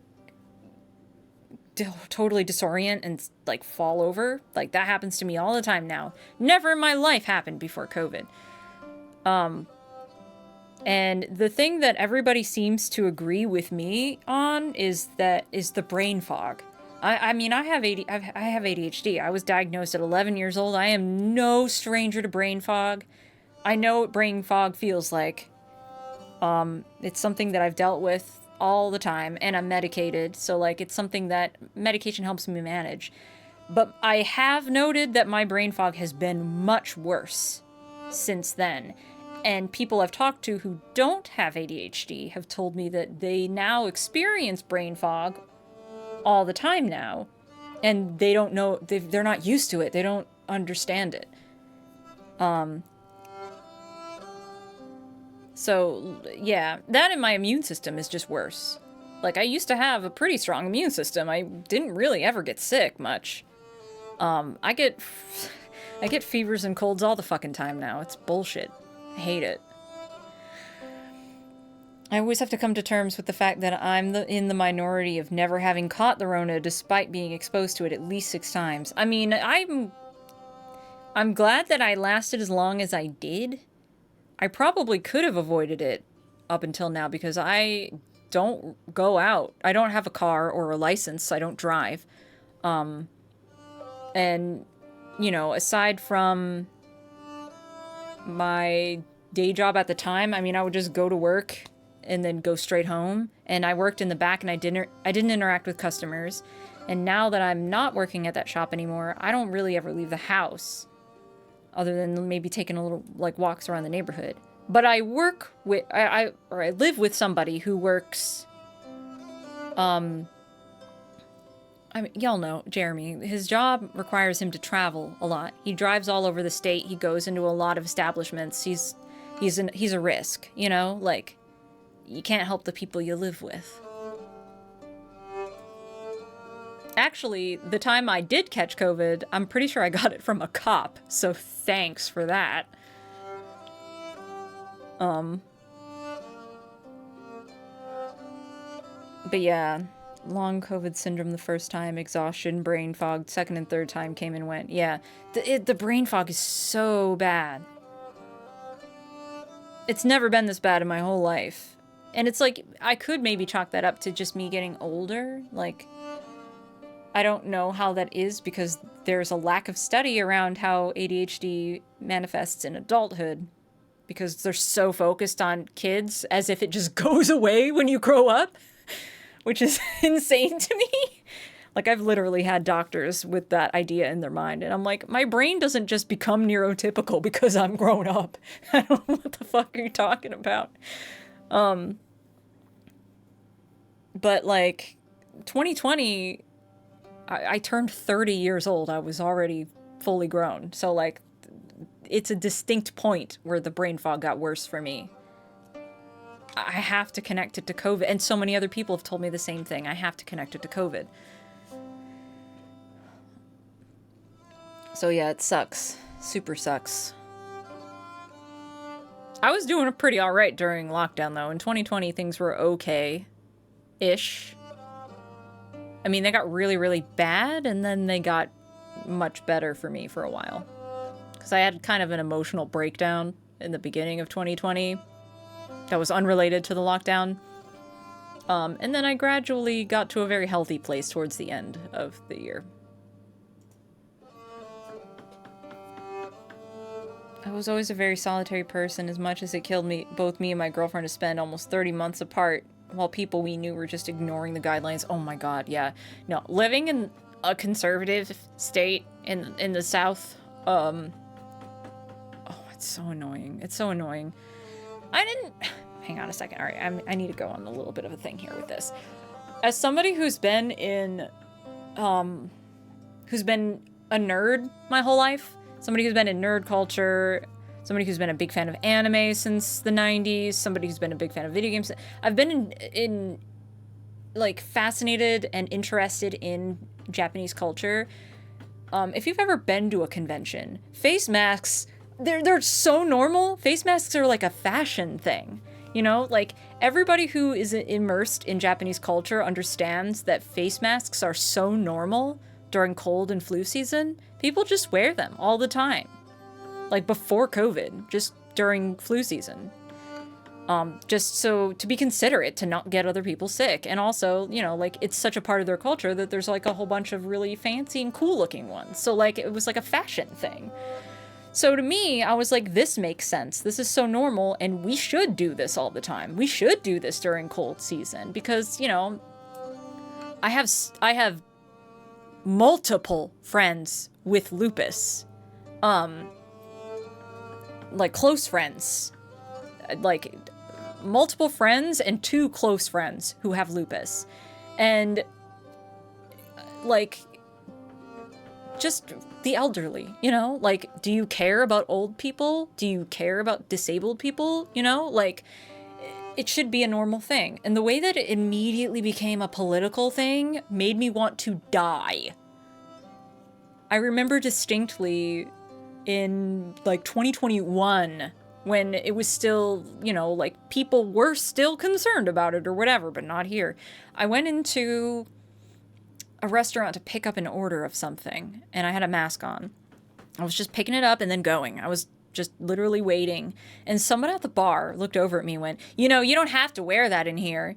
And I just looked over and I was like, okay. I want to. What? Mind your business. Stay in your fucking lane, asshole. Like, it's so annoying. Like, it's not even I understand people's frustration with the lockdowns. I really do, because it is complicated the way that the shit was shut down. It threw a lot of the economy in disarray. There were a lot of businesses that were just starting out, especially here. I remember a lot of businesses were just opening right before COVID hit and the lockdowns hit, and like their businesses did not survive, unfortunately. And that sucks, but also it was not something anyone could help, you know? People were dying. People are dying. But the mask thing, you know, the lockdown is one thing, the mask thing is another thing. It's just common courtesy, you know? Like, just wear the fucking mask. Like, Daniel and I went to Distant Worlds not too long ago, and we were, like, the only people there that were masked up. And I got sick. It wasn't COVID, but I still got sick, and I was pissed.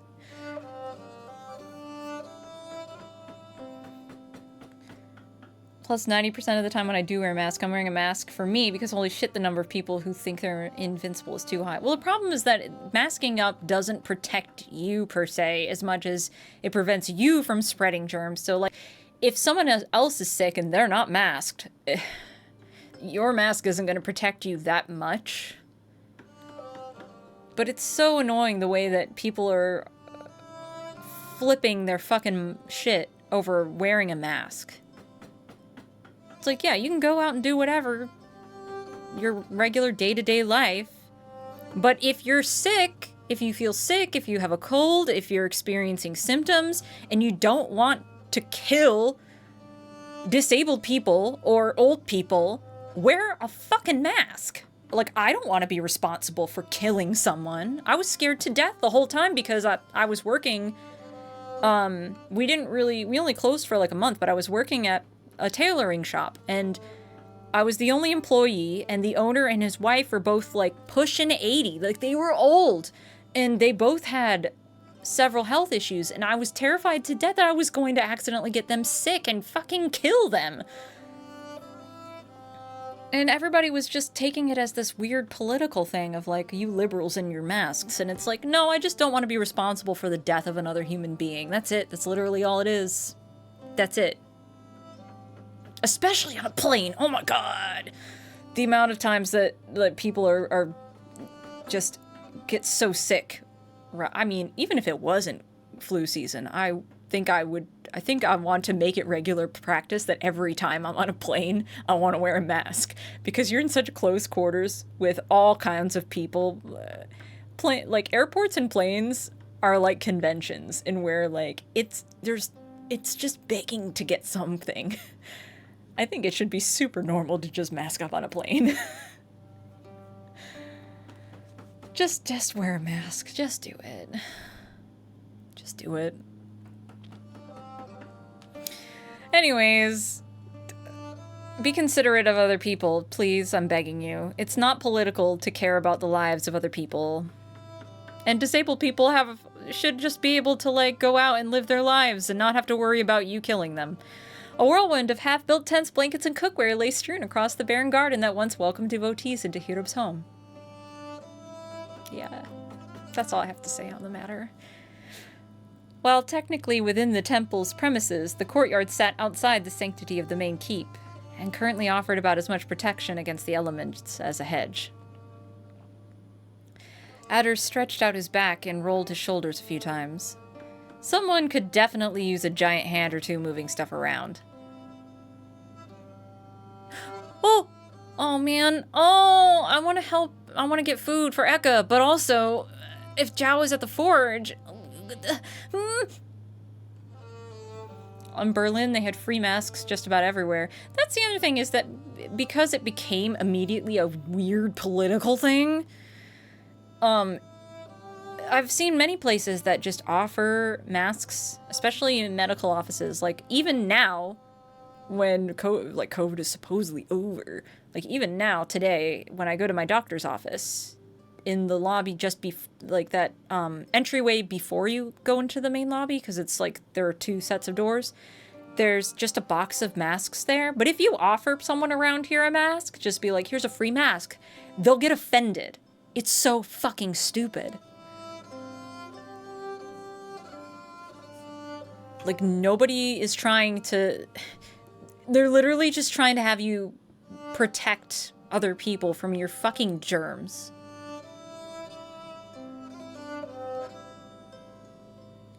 Oh. Okay, I gotta see what Zhao wants, but fuck. Reminder to the next day we're gonna help around the kitchen, because I wanna. Oh, shit, but I don't know if I should delay.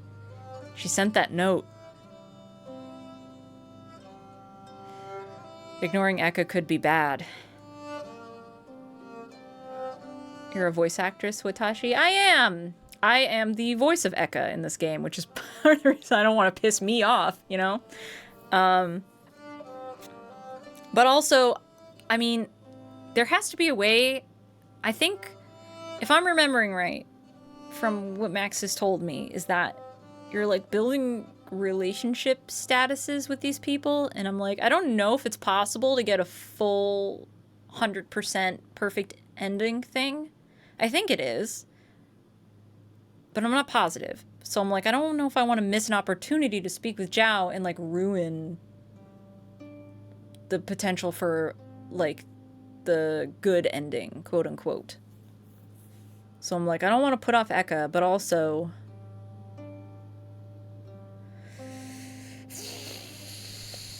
I'm putting my trust in that I can do the food thing tomorrow. I'm going for it. How did you get into that career field? I stumbled into it. I got into it, oh my god, how many years ago? It was 2008. I got into it in 2008. Actually, it wasn't really voice acting at first, it was musicals, because I got into this field, quote unquote, because of there was an unofficial Ace Attorney musical that I stumbled on, courtrecords.net, and, like, I got really invested in that because I love musicals and I love Ace Attorney, and then a bunch of us from Ace Attorney, the musical, I don't remember who started it, but they were like, look at this website called Voice Acting Alliance, and then I got into that and did a bunch of fan dubs, and then I was like, this is fun, I love this, I want this to be everything that my life is from now on. And then I got sad when all of my friends that I started that with went on and became famous, and I just kind of didn't do anything with my life. So I quit for like 6 or 7 years, and then I came back. Okay, that kind of doesn't sum it up super well, because I did get into radio briefly. I worked in radio briefly. That's where I got a lot of knowledge for how to set up stuff at home. And then when I came back, I started working from home. Technically, I've only been professionally active since 2020, I guess. Because a lot of opportunities came up over the course of the pandemic. You know, I did a lot of public service stuff or whatever. And I was like, oh, I can do this and actually, like, as a career and, like, pay bills and stuff with this. Okay, cool. And then I was like, I should probably take this seriously. Because the reason that it's on me that my peers succeeded where I did not. You know what I'm saying? Like, I was sad and just quit. Whereas, like, they were all doing the work. And I was just fucking around in my closet, not actually doing the work.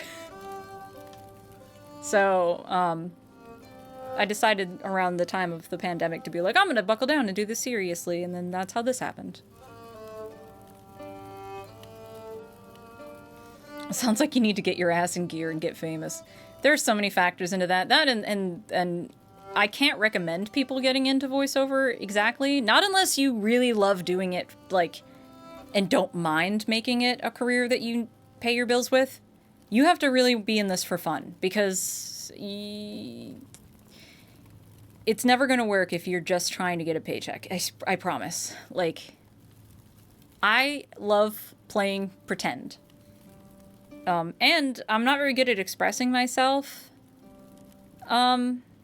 It's like a struggle for me to, like, actually express feelings sometimes. So, like, acting is a way for me to explore parts of myself that I don't normally express in my day-to-day life. Does that make sense? Because a lot of characters that I do are aspects of myself. It's like an amalgam. It's like a mix of myself and this person that has been, like, that this other person has written. It's like part of them and part of me. That's how I see it. Like Eka, I feel like Eka, every character in this game is a part of Maxie, including Eka. So Eka is part of Maxie and Eka is part of me. Does that make sense? I hope so. Yeah, existentialism time. Yeah, I hope that is coming across in a way that makes sense. Because certainly the way that I relate to Eka was something that Maxie must have really noticed, and is like why he chose me, because he was like, you get it, you get Eka, and I was like, I do.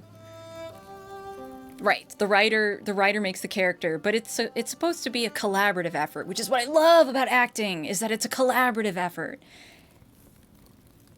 I just wanted to simp for the existential part of you. Hey, Shooter, what's up? Yeah, it's collaborative. It's collaborative, which is like my favorite thing ever. You're creating something that is you, but is more than you. It's so cool. I love it. I love acting. Don't get into acting if you can't get as super excited about it as this, is what I'm trying to say. Like, you have to just love doing it and, like, making stuff and exploring yourself. Because if you just want to be famous and you just want to make money, you're gonna burn out. I promise you're gonna burn out. And it's not gonna be as fulfilling for you. Is there a command to see how long I've followed? There used to be, but then, like, because we used, what did Ankbot become? Streamlabs bot or whatever? And then I got rid of it. So I don't know if Nightbot will give you that return on command or whatever. It's like D&D storytelling methodology. Is it? I really want to do more D&D. You can click your name to see follow date. Oh, that's handy. There you go. Anyway, sorry, I got so distracted. I love acting. I love acting a lot. Yeah, back in my day, Ankbot. Adder had found himself a pupil to many masters in his life. None of them, I must humbly add, are particularly good teachers. That's why, when he finally found himself alone in the forge, equipped with nothing but good intentions, and beholden only to Aina's empty gaze, and the holy fire's soft crackling, he realized that nothing much had changed from the usual. He would have to forge his way into the world of blacksmithery alone. Hey, there she is. Man, I hope I'm not going to regret skipping out on getting Aina food, or Eka food. Oh boy, remember when I said when I started this stream how I'm sleep deprived a little bit? And, because, like, I haven't been up that much past my bedtime, but I didn't sleep much last night either, so I'm a little loopy. Adder wandered off towards the forge, hoping to catch a moment alone with Sepp between tasks. When he arrived, however, he found himself in the company of Zhao, who was sitting by the window with a book in one hand and her face in the other. His cheerful greeting was answered with resounding silence. Zhao barely appeared to be looking at the pages. Hello? Doc Nada Jow? You still with us? Yes. Hi. Sorry, I was just resting my eyes. I love Zhao. She's so cute! Look more like you were resting your brain. You're not wrong. I couldn't seem to sleep last night, so I thought I'd take a walk to calm down. It was dark out, so I headed to the library instead, but Burbith was working late and he wanted my opinion on something. I thought it'd take a moment. But you spent all night working in the end. Come on. You know that ain't healthy. If you felt so lonely, you could have just woken me up. I've walked 1,000 leagues to get here, Ada. I know where my limits are and how to take care of myself. And if there's one thing I'm sure of, it's that I can't afford to pay the price of failure. Yeah, but not sleeping is so bad for you. I speak for Barhan kind as one until the Jasif returns, and this humbles me to my core. But I am the face of every Ibex yet to come too. It's my chance to prove we are more than just warriors. I can't shut myself out from everything happening now. The sun is setting through a downpour here. Oh, that sounds awesome! I love that. I just like got a super cool visual in my head. Adder scratched the back of his neck. He couldn't really refute that. Not in any way that wouldn't make him feel like an uncaring layabout. You do what you gotta do, ma'am. But you ain't gonna be able to help no one if you just bust your gut worrying all day long. That. Yeah, that. Take your own advice. Touché. The cobbler's fawns are always the worst shot. Didn't you know? Hey! That's like the saying that I'm always saying. That the shoemaker's children always go barefoot. I busted that one out all the time. Because I was a tailor for so long, but if you've ever seen an article of my clothing, they're all full of holes. I don't ever tailor my own clothes. No, that's a new saying to me. Do as I say, not as I do. Ding, ding, ding! Got it in one! First prize, ma'am! What did I win? A relaxing break outside the temple, away from the entire world, to be redeemed whenever your holiness needs it.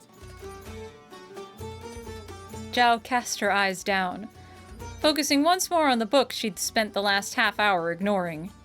She pondered something for a moment, before finally turning a wry smile towards Adder. Only if you come too.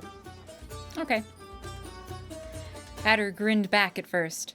The corner of his lips started sagging, weighed down by the thought of a lonely flame burning away in the forge. Oh. I don't think we're going on that trip any day soon. There's a sheet of near black cloud that stops probably a mile from the horizon. So there's this little letterbox that the sun is just filling. That sounds so cool. You should get a picture of it if you can. Fuck, how am I supposed to find extra food for Ega now? I guess I'm gonna patrol the corridors. I hope I don't regret this. Adder couldn't help the fear that shook him when he was informed that it was his turn to patrol the premises, but he hated the idea of refusing even more. Night watch. Someone needed to make sure that the temple remained safe. Or, more realistically, they needed someone with lungs the size of melons to sound the alarm. My great-grandmother was a tailor. She always wore threadbare clothes. Yep. But my mother and grandmother always had their clothes perfectly tailored. Well, I can't say that my loved ones have the best perfectly tailored clothes either, but I will say that most of the time I'll patch up anybody's stuff. Like if it got holes in their pants or whatever, I just patch them up. Or if my mother asks me to sew something for her, I'll do it. But I'll trip over my own pants before I hem them. I just don't care enough to do my own clothing. I just don't. That, and it was like I was sewing every day from 9 to 5. The last thing I want to do when I come home from work is sew. I'm just now... When did I... the shop closed permanently sometime in October or late September. So I've been out of tailoring since then. And I'm just now getting to the point where I'm like, you know what? Maybe I'll sew something for myself. It took that long. I was taught how to do all that by my grandmother. Can I do it? Well, no, but I can do it by hand or machine. That's good. it's a skill everyone should learn, honestly. Fast fashion is a curse. It's a cancer. And I think that people should really learn to do the basics of sewing. So that they can, you know, people should learn how to like darn and how to patch and how to sew buttons so that they can keep the clothing they have and take care of the clothing they have, and that we don't need to buy cheaply manufactured things from places like Shein or Temu or whatever, because it's bad for the environment, and also they all participate in human rights abuses. So I think it's really, really important. Clothing used to be made much better. It used to be made to last, and now it's all cheap and shit. So, like, if you can afford to get yourself some decently made garments, I mean, you have to, like, learn what to look for is the other thing. Like, hold on to that shit. Take care of it. Same goes for furniture. If you have an old piece of furniture, learn how to upholster, and because that frame is probably really well made. If you go to any box store and buy a couch or whatever, like, the frame of that couch is shit, and it's not gonna last no matter how many times you cover it. So you gotta, because, like, as soon as, if you buy the cheap stuff, it's gonna fall apart within a year or two. Clothing should last you, like, a decade, at least. Like, you need stuff that's made well, and just take care of it. Because, like, it's cheap, yeah, but it's made like shit, so you're just gonna buy another one in a year, and then, you know, 10 years down the road, the price really isn't saving you any money. It's only saving you money in the short term. And again, it's terrible for the environment because of all the waste. And also, it's made in places where people are not paid livable wages and are abused. So best to do what you can to not do that. I understand that it's easier said than done when you're poor, because I have been poor and I'm currently also still poor, but like I've been like poor, like very, very poor. I understand. You know, when you need a shirt and you don't have anything, you need a shirt.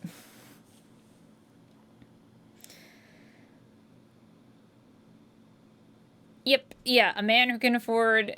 I'm just going to convert that to dollars because it's still relevant. A man who can afford a $50 pair of boots will have dry feet for a decade. A man who places $10 boots every year will have spent twice the price and still have wet feet. It's exactly that. It's just in the short term, when you're in that level of poverty, you can't afford to wait and save up and buy the nice thing. I get it. But just try when you can to be conscious and to do what you can. And learn the basics of sewing. Please. You're going to do yourself a favor. There are so many YouTube videos. Like, learn the basics. And it will do a lot for you. Trust me. Also, learn how to wash your clothes. I mean, I'm guilty of this. I'll just toss them in the washer. But, like, a lot of clothing does need to be washed in a certain way. And that is important.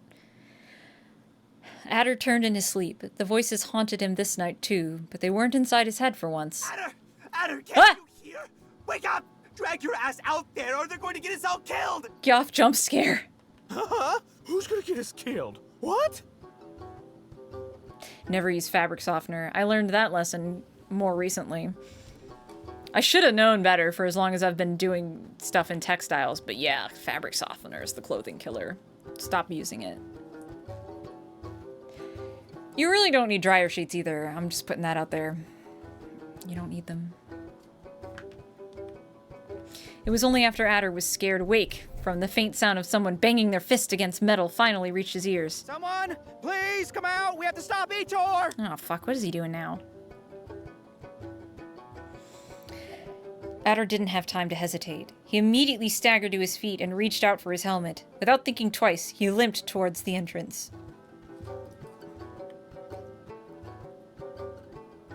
What he found just outside the crumbled walls that surrounded the temple yard was one of the tensest moments he'd walked into in weeks. A guard clutching his spear, surrounded by a large contingent of gazelles and sable riders. Oh boy. I've had to learn a lot since starting transition and having clothes I actually care about. Yeah, exactly. It's like, I feel like I have to kind of approach it with a lot of empathy. Because like I said, I know what it's like to be poor. But also, it's like, I feel like a lot of people come at it so aggressively and like don't partake in fast fashion because the perception is that, you know, like Gen Z is all about trends and like they just want to get the gratification, I guess, of like getting new stuff and like, you know, like they don't have much to be happy about, so they want to do the fashion thing for fun or whatever, and it's like a trendy thing. But that's kind of not really fair because a lot of people really just are that poor.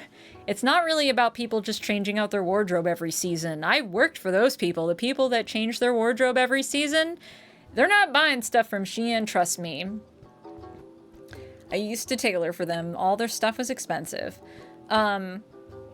Most of the people that are into that, I mean, the influencers aside, they do give a really bad air to the whole fast fashion trend, but most of the people that partake in that are just people who see cheap clothing and they can afford what they can afford and they buy it. But if you can, just go, like, look at it and be like, can I wait? Do I have enough clothing right now to get by and make it last until I can afford to buy something more durable that will last me? That's all that I am like pushing for, you know? Wash as cold as you can get away with. Separate by color. Yeah, I don't do that, but you should do that. Do as I say, not as I do. It's, you know, for me, it's an executive dysfunction thing. I'm just like, I have to approach a lot of tasks, a lot of chores as like, I can't do this 100%. It's too much energy. So like, if I have to do it wrong, as long as it gets done, or if I have to do it partially, like halfway, at least I started it, you know? So like, with laundry, I just kind of throw it all in, and that's on me. But I know it's wrong. I know it is. You should separate by color. You should wash cold. Like, yeah. And if you can, if you have the time to, you should lie and dry too. Like, that is a good idea. But like, you know, for me, it's just I don't have the mental capacity to go through all those steps, so I do it the quickest and easiest way possible so that it gets done. Otherwise, I'll never do laundry. Ahead of them was Itor, pointing his sword at the intruder. Lower your weapon! Last warning! Make me! Whoa, what's going on here? This guard tried to search me! So you went and pulled a sword on him? Did you forget your promise? Bruh. This is a good cause. Hayseed! You're still awake? Did you go to sleep? I saw that you were up. I don't mean to call you up. Yeah, I'm here. I'm trying to stay awake so that I can reset my sleep schedule again, because I have a bunch of appointments tomorrow. In like the middle of the day, which is usually when I'm asleep. I'm very loopy right now. I'm going to have to end this stream soon, probably, because I'm starting to get to the point where I can't focus anymore.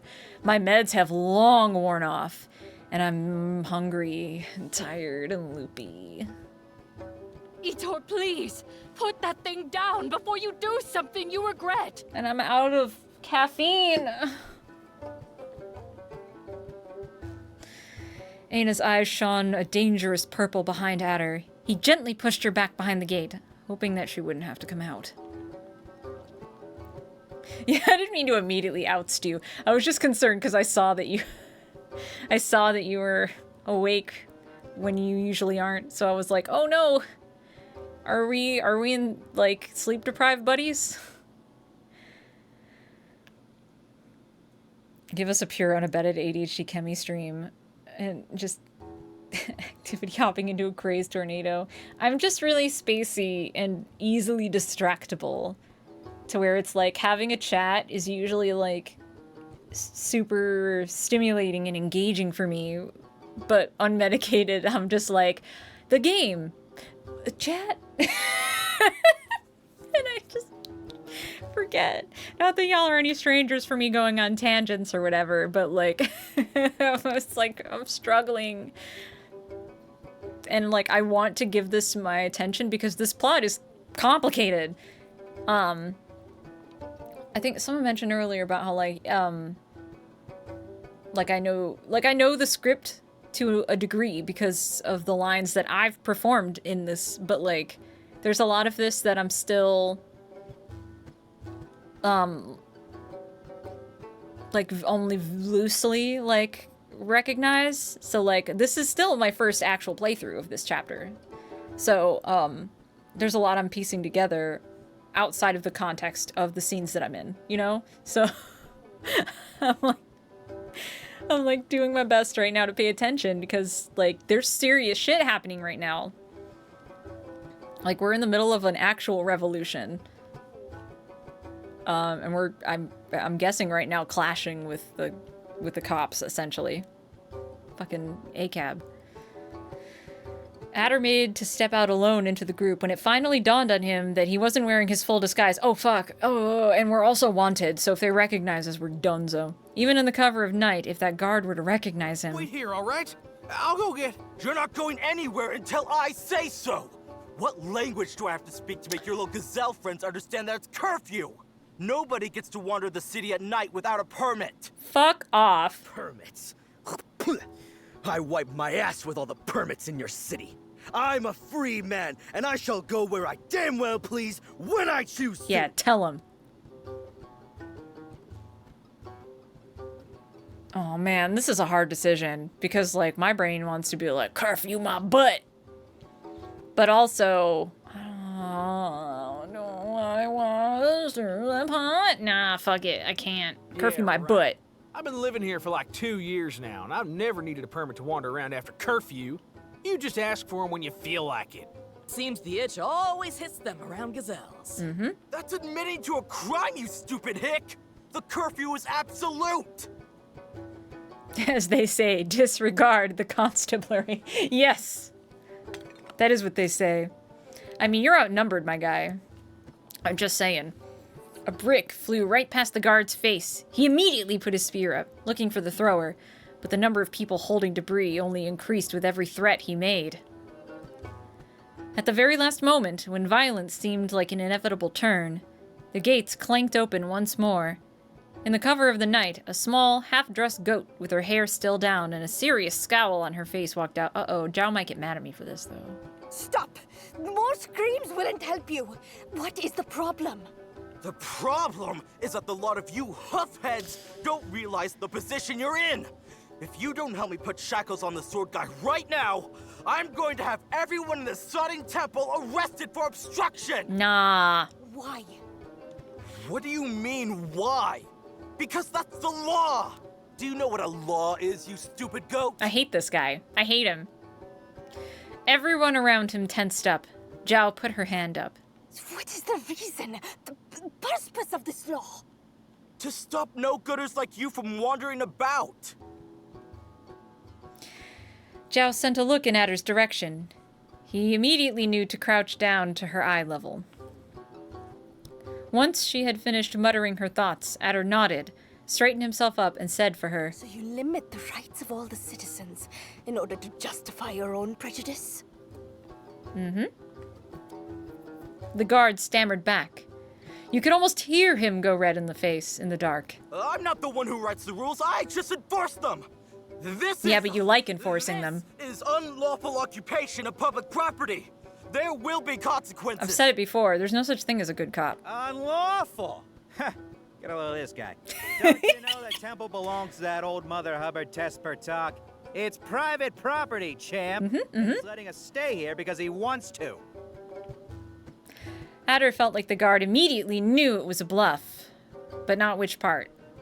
Hey, I mean, if you want to be the buck who mess with the friends of Asefi... Yeah, fucking ACAB, plain and simple. We'll see about that! This is private property, my guy. I mean, you got nothing. We need a lawyer in here, actually. Somebody get a lawyer down to the temple. We need our own lawyer. The guard rushed away in a panic. There was a moment of silence, and then immediately a huge ovation. Woo! Way to stand your ground, Etor! No. We must not give an inch to the likes of him. But I have done nothing worth praising. This was just a scuffle. One day we'll have to prove the power of our conviction in a real fight. Tonight is the priestess's intervention. We should be celebrating! May your wisdom erase all hypocrisy from this world. What? No flowers from Moo? No, I'm just messing with you all. This guy got it right for once. Long live the priestess. I haven't really. Aww. Why are you? Ah! The crowd happily stole Zhao away, launching her in the air and chanting her virtues while she yelped her lungs out. Good for her. Do you really have to bring up the witch, translator? What? I wasn't the one who... Anyway, it was all true. Mostly. Kinda. I'll let this one slide. I'd rather take my chances with the Sephi than the guard. Yeah, Pertok can't be bothered. Little by little, the congregation that remained awake dispersed and went back to their tents. Adder, absolutely spent of energy he could have gathered in 2 hours of sleep, headed back to the gate first. Right as he was about to cross in, Burbeth rushed out. Behind him, Yoff, desperately trying to pull him back into the temple. I heard the commotion in the yard. What did I miss? Are we finally starting the revolution? Not yet, not yet. Calm down. Start when if the guards see you, you royal idiot! Bearman, come on. Don't go stirring up more trouble now. Get back inside and go back to sleep, all right? Sleep? Oh, Adder, that is such a funny joke. I wasn't sleeping. I was working on setting up my new workshop. Our conditions may not be ideal, but I made up my mind to help you. And science waits for no one. Yeah, all right. You're banned from doing whatever it is that is till I tell you. Adder dragged his feet back to bed, followed by a string of complaints all the way to the forge. Okay, we're gonna do one more day. One more day. Because we need to find extra food for Eka. Also, what's this other thing we've got now? Hang on. Set up Burbeth's workshop. Oh, okay. Help patch up the temple. Translate Zhao's speech. Ooh, I don't know. Ooh. Yeah, Burbeth is the epitome of he's confused, but he's got the spirit. Also, like, not even just confused. Like, he's... hard to deal with, but he's got the spirit. God, sometimes Burbeth drives me insane. I guess... I don't know. I guess wouldn't patching up the temple count? I've done both of these once by now. I'm like, maybe I should just alternate between them. Zhao had a gift the way Adder saw it. She had an extremely commanding presence despite her size, and an amazing talent for delivering incendiary speeches, with the most innocent of intentions. Born, perhaps, from her time scaring brigands on the road. Adder couldn't help but wonder if the effect of her words was increased or lessened through his accent and his mannerisms. If he was, somehow, overcompensating for his own inacuity in translating her messages by being far more intense than he meant to be. No. He knew she would have been unstoppable on her own. Nah, her speeches are really good. To stand in the way of science is to stand in the way of progress. Is that how you wish to be remembered? As a sin? As a flag bearer of the putrid fear of the unknown? Make it stop. He's doing his best. I'm sure he's bound to run out of air eventually. Yeah, that too. If you follow my suggestion. We are not throwing Bearbeth in a well. We are not ransoming Bearbeth. And we are not building a golem! I mean, ransoming Bearbeth depends on how much Albar would pay for him. We could use that money for good, I'm just saying.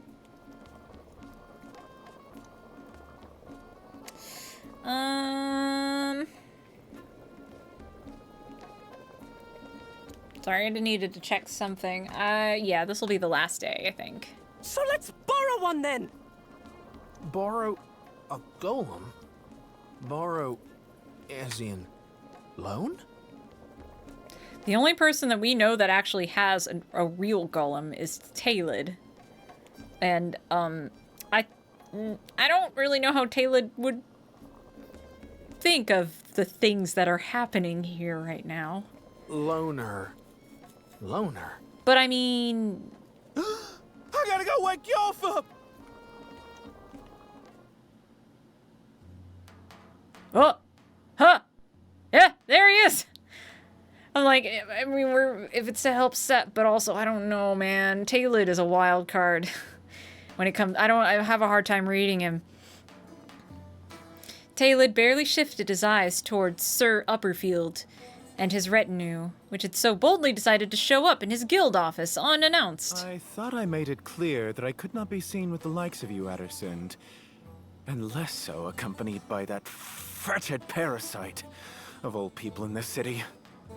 Oh, trust me, the feeling is mutual. I wouldn't be anywhere nearby if I could help it, but you know whose life is on the line. It will be yours if you insist on compromising my position. Leave now, or I'll have you escorted out. It will be yours if Oh, whoops. I didn't mean to do that. Run that by Aina. I must have hit replay by accident. Taylid quickly turned around. He looked at the little pale creature by Adder's side, and then back at Adder. Confusion soon turned into bloodthirst, as her name engraved itself in Taylid's mind once again. I'm here too, if that makes any difference. Burbith, go sit down. Lord Askadath? Is that you? Burbith eagerly pulled down his hood. You got him started. What a fine occasion to meet again, good sir. I am here and relevant! To be excused so suddenly from our last appointment. Yeah, Burbith's biggest flaw is he's just so self-important. He just really cannot help himself. He has to inject himself into everything. Y'all know each other? But of course!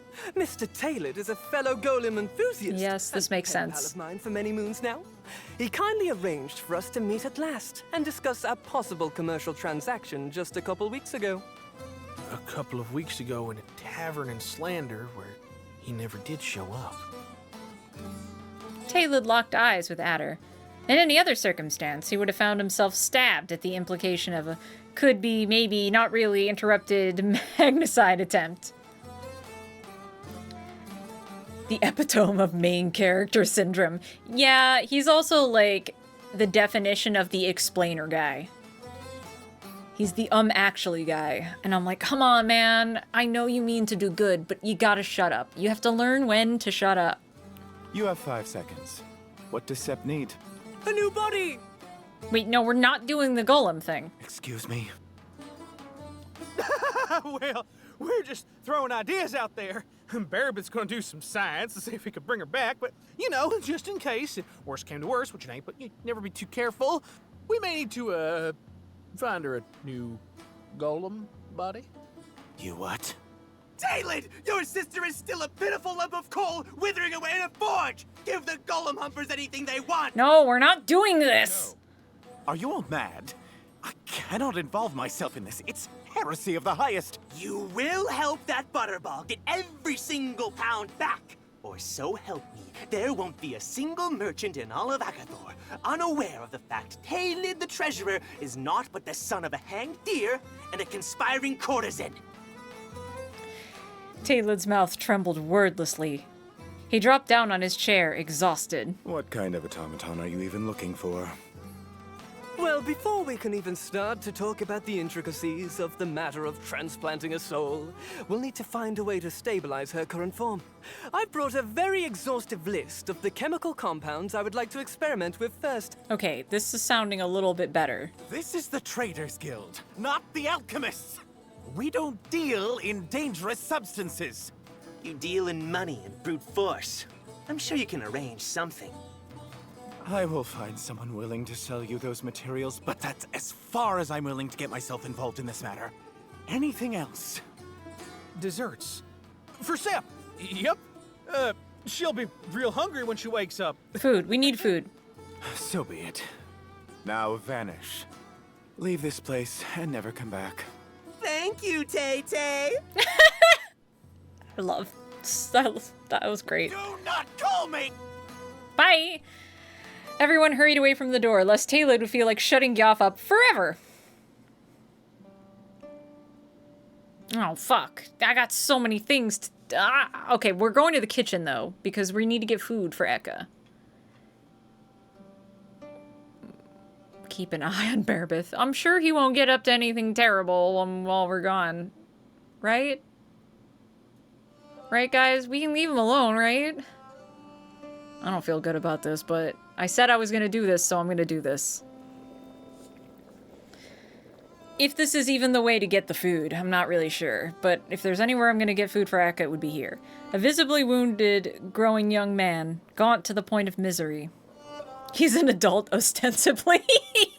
Yeah, I'm sure it'll be fine. He'll be fine.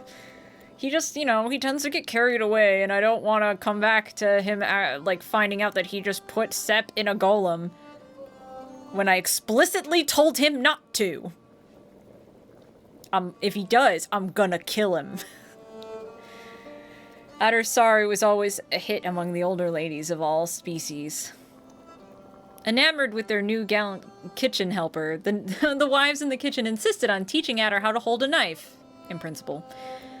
A trick to peel garlic easily, that's useful, and clapped in awe every time he cracked a walnut with his bare hands. He even got a small bag of earth almonds as a tip for being such a good boy. Hey, that's food. We can give that to Eka, right? The patio was always a wonderful place to relax. I don't know how Eka would actually... Wait, did it say... Almonds? Well, I'll say Kemi likes almonds. I don't know about Eka. All I know is that Eka loves snails a lot. It's actually funny because it's like a thing that is it with dogs that like eating snails does something funky? It's like a way that like she gets high. She's basically a big stoner. Though I think I remember something about almonds, now that I'm recalling. Yeah, it's probably fine. The patio was always a wonderful place to relax. The water glimmering in the pools, the fresh breeze funneled through the colonnades, and the warmth of the sun-baked bricks that made up the stairs turned the cloister into an irresistible spot. It seemed that Adder wasn't the only one looking for a little break outside. Zhao sat tucked in her own corner in the sunlight, head low and whole body about to fall forward. This girl is always just like on the brink of just collapsing out of exhaustion. She seemed to be struggling to stay awake. The dark circles under her eyes had never looked quite so grave as they did, starkly shaded against the sunlight. Zhao, hey, get up.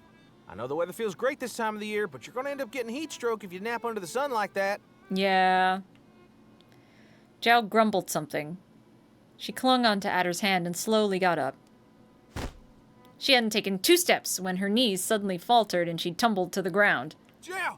Zhao! You okay? Hey! Just carry her. Adder shoved his forehead against Zhao's, trying to feel her temperature. She just waved him away. Don't scream in my ear, please. I just tripped. It's nothing. What do you mean it's nothing? You could have broken your head on these stairs. Yeah, true. I wasn't paying attention and I got up too fast, that's all. Please, let me go. I have things to do. With that, Zhao got up again. She leaned against a pillar for a few seconds and then walked back into the inner temple. Girl, go to sleep!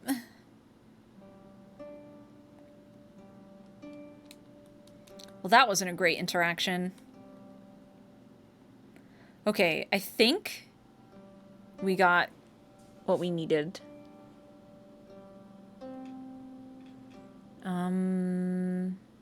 We patrolled last time. So, I guess we're gonna spend time with Sep. Some nights, Adder stared at the light until his eye hurt, wondering if that was really Sep. If there hadn't been some kind of mistake, and she would turn up one day, and everyone would all share a laugh over the time he wasted talking to a lump of coal. He'd spend the rest of the night apologizing. Baby. We have to do something about it. We can't just leave everyone else to their luck. We'll only find strength in numbers. We have to let everyone affected know that the doors are open to them to join the fight. That's mad talk. You want him to burn the entire temple with us inside? Maxie's back! Welcome back. I think this is gonna be my last day. But I mean, we've been doing some things. We've been making progress, I think. I have no idea if I'm doing any of this right. But I think I got food for Eka, and I mean, I've done a lot of talking with Zhao, even though I think she wants me to leave her alone. I think I need to spend more time with Burbeth, though. I kind of just left him alone for a while. I think that's probably bad. This is why I said I didn't want to have anything to do with that geezer. Hey, what's all the noise today? There's word that a guard was ambushed last night outside the temple in a revenge attack. So the guards have barred off the entire district. One of my neighbors was just thrown in the dungeon. But his child managed to sneak past them and run here. Yikes. Say what? Y'all know if it was one of us? Yikes on bikes. I'm sure that's not right. Nobody here would... Well, the people in the group turned their heads collectively towards Zitor as he passed by. He snorted hard and then spit out all the phlegm in his lungs. Come on! It's the helmets we're talking about. I bet that some deer just got spat at after trying to frisk someone and kicked up a fuss. So now they're using that as an excuse. I mean, maybe. Anyway, even if it was true, I don't see what the rest of the Zells have to do with any of this. If you have to blame someone, at least blame the ones in the temple, right? Don't tempt fate now, dear. Hey, Yatur, can't you go and talk some sense into them? I mean, I ain't exactly, About that. You aren't exactly what, huh? Ready to take a step forward for anyone here? Scared of taking out that stupid helmet, too? It's not like that. Now, let's all cut this poor guy some slack here. We need him alive and well to translate, huh? You know what to do, Water. I'm sure the priestess will know how to handle this. We're literally wanted. Like, we can't. She'd better. Hey, there's... Wait, I can't save between these, can I? Oh, no, I can. Okay, good. Because it's like, I want to give Eka the food. But I also am like, I'm having a really hard time concentrating, guys. I'm so off meds right now, and I'm tired, and I'm loopy, and I'm hungry, and I want breakfast. I want breakfast food right now. I'm going to go make a fucking amazing breakfast sandwich. I'm so stoked about it.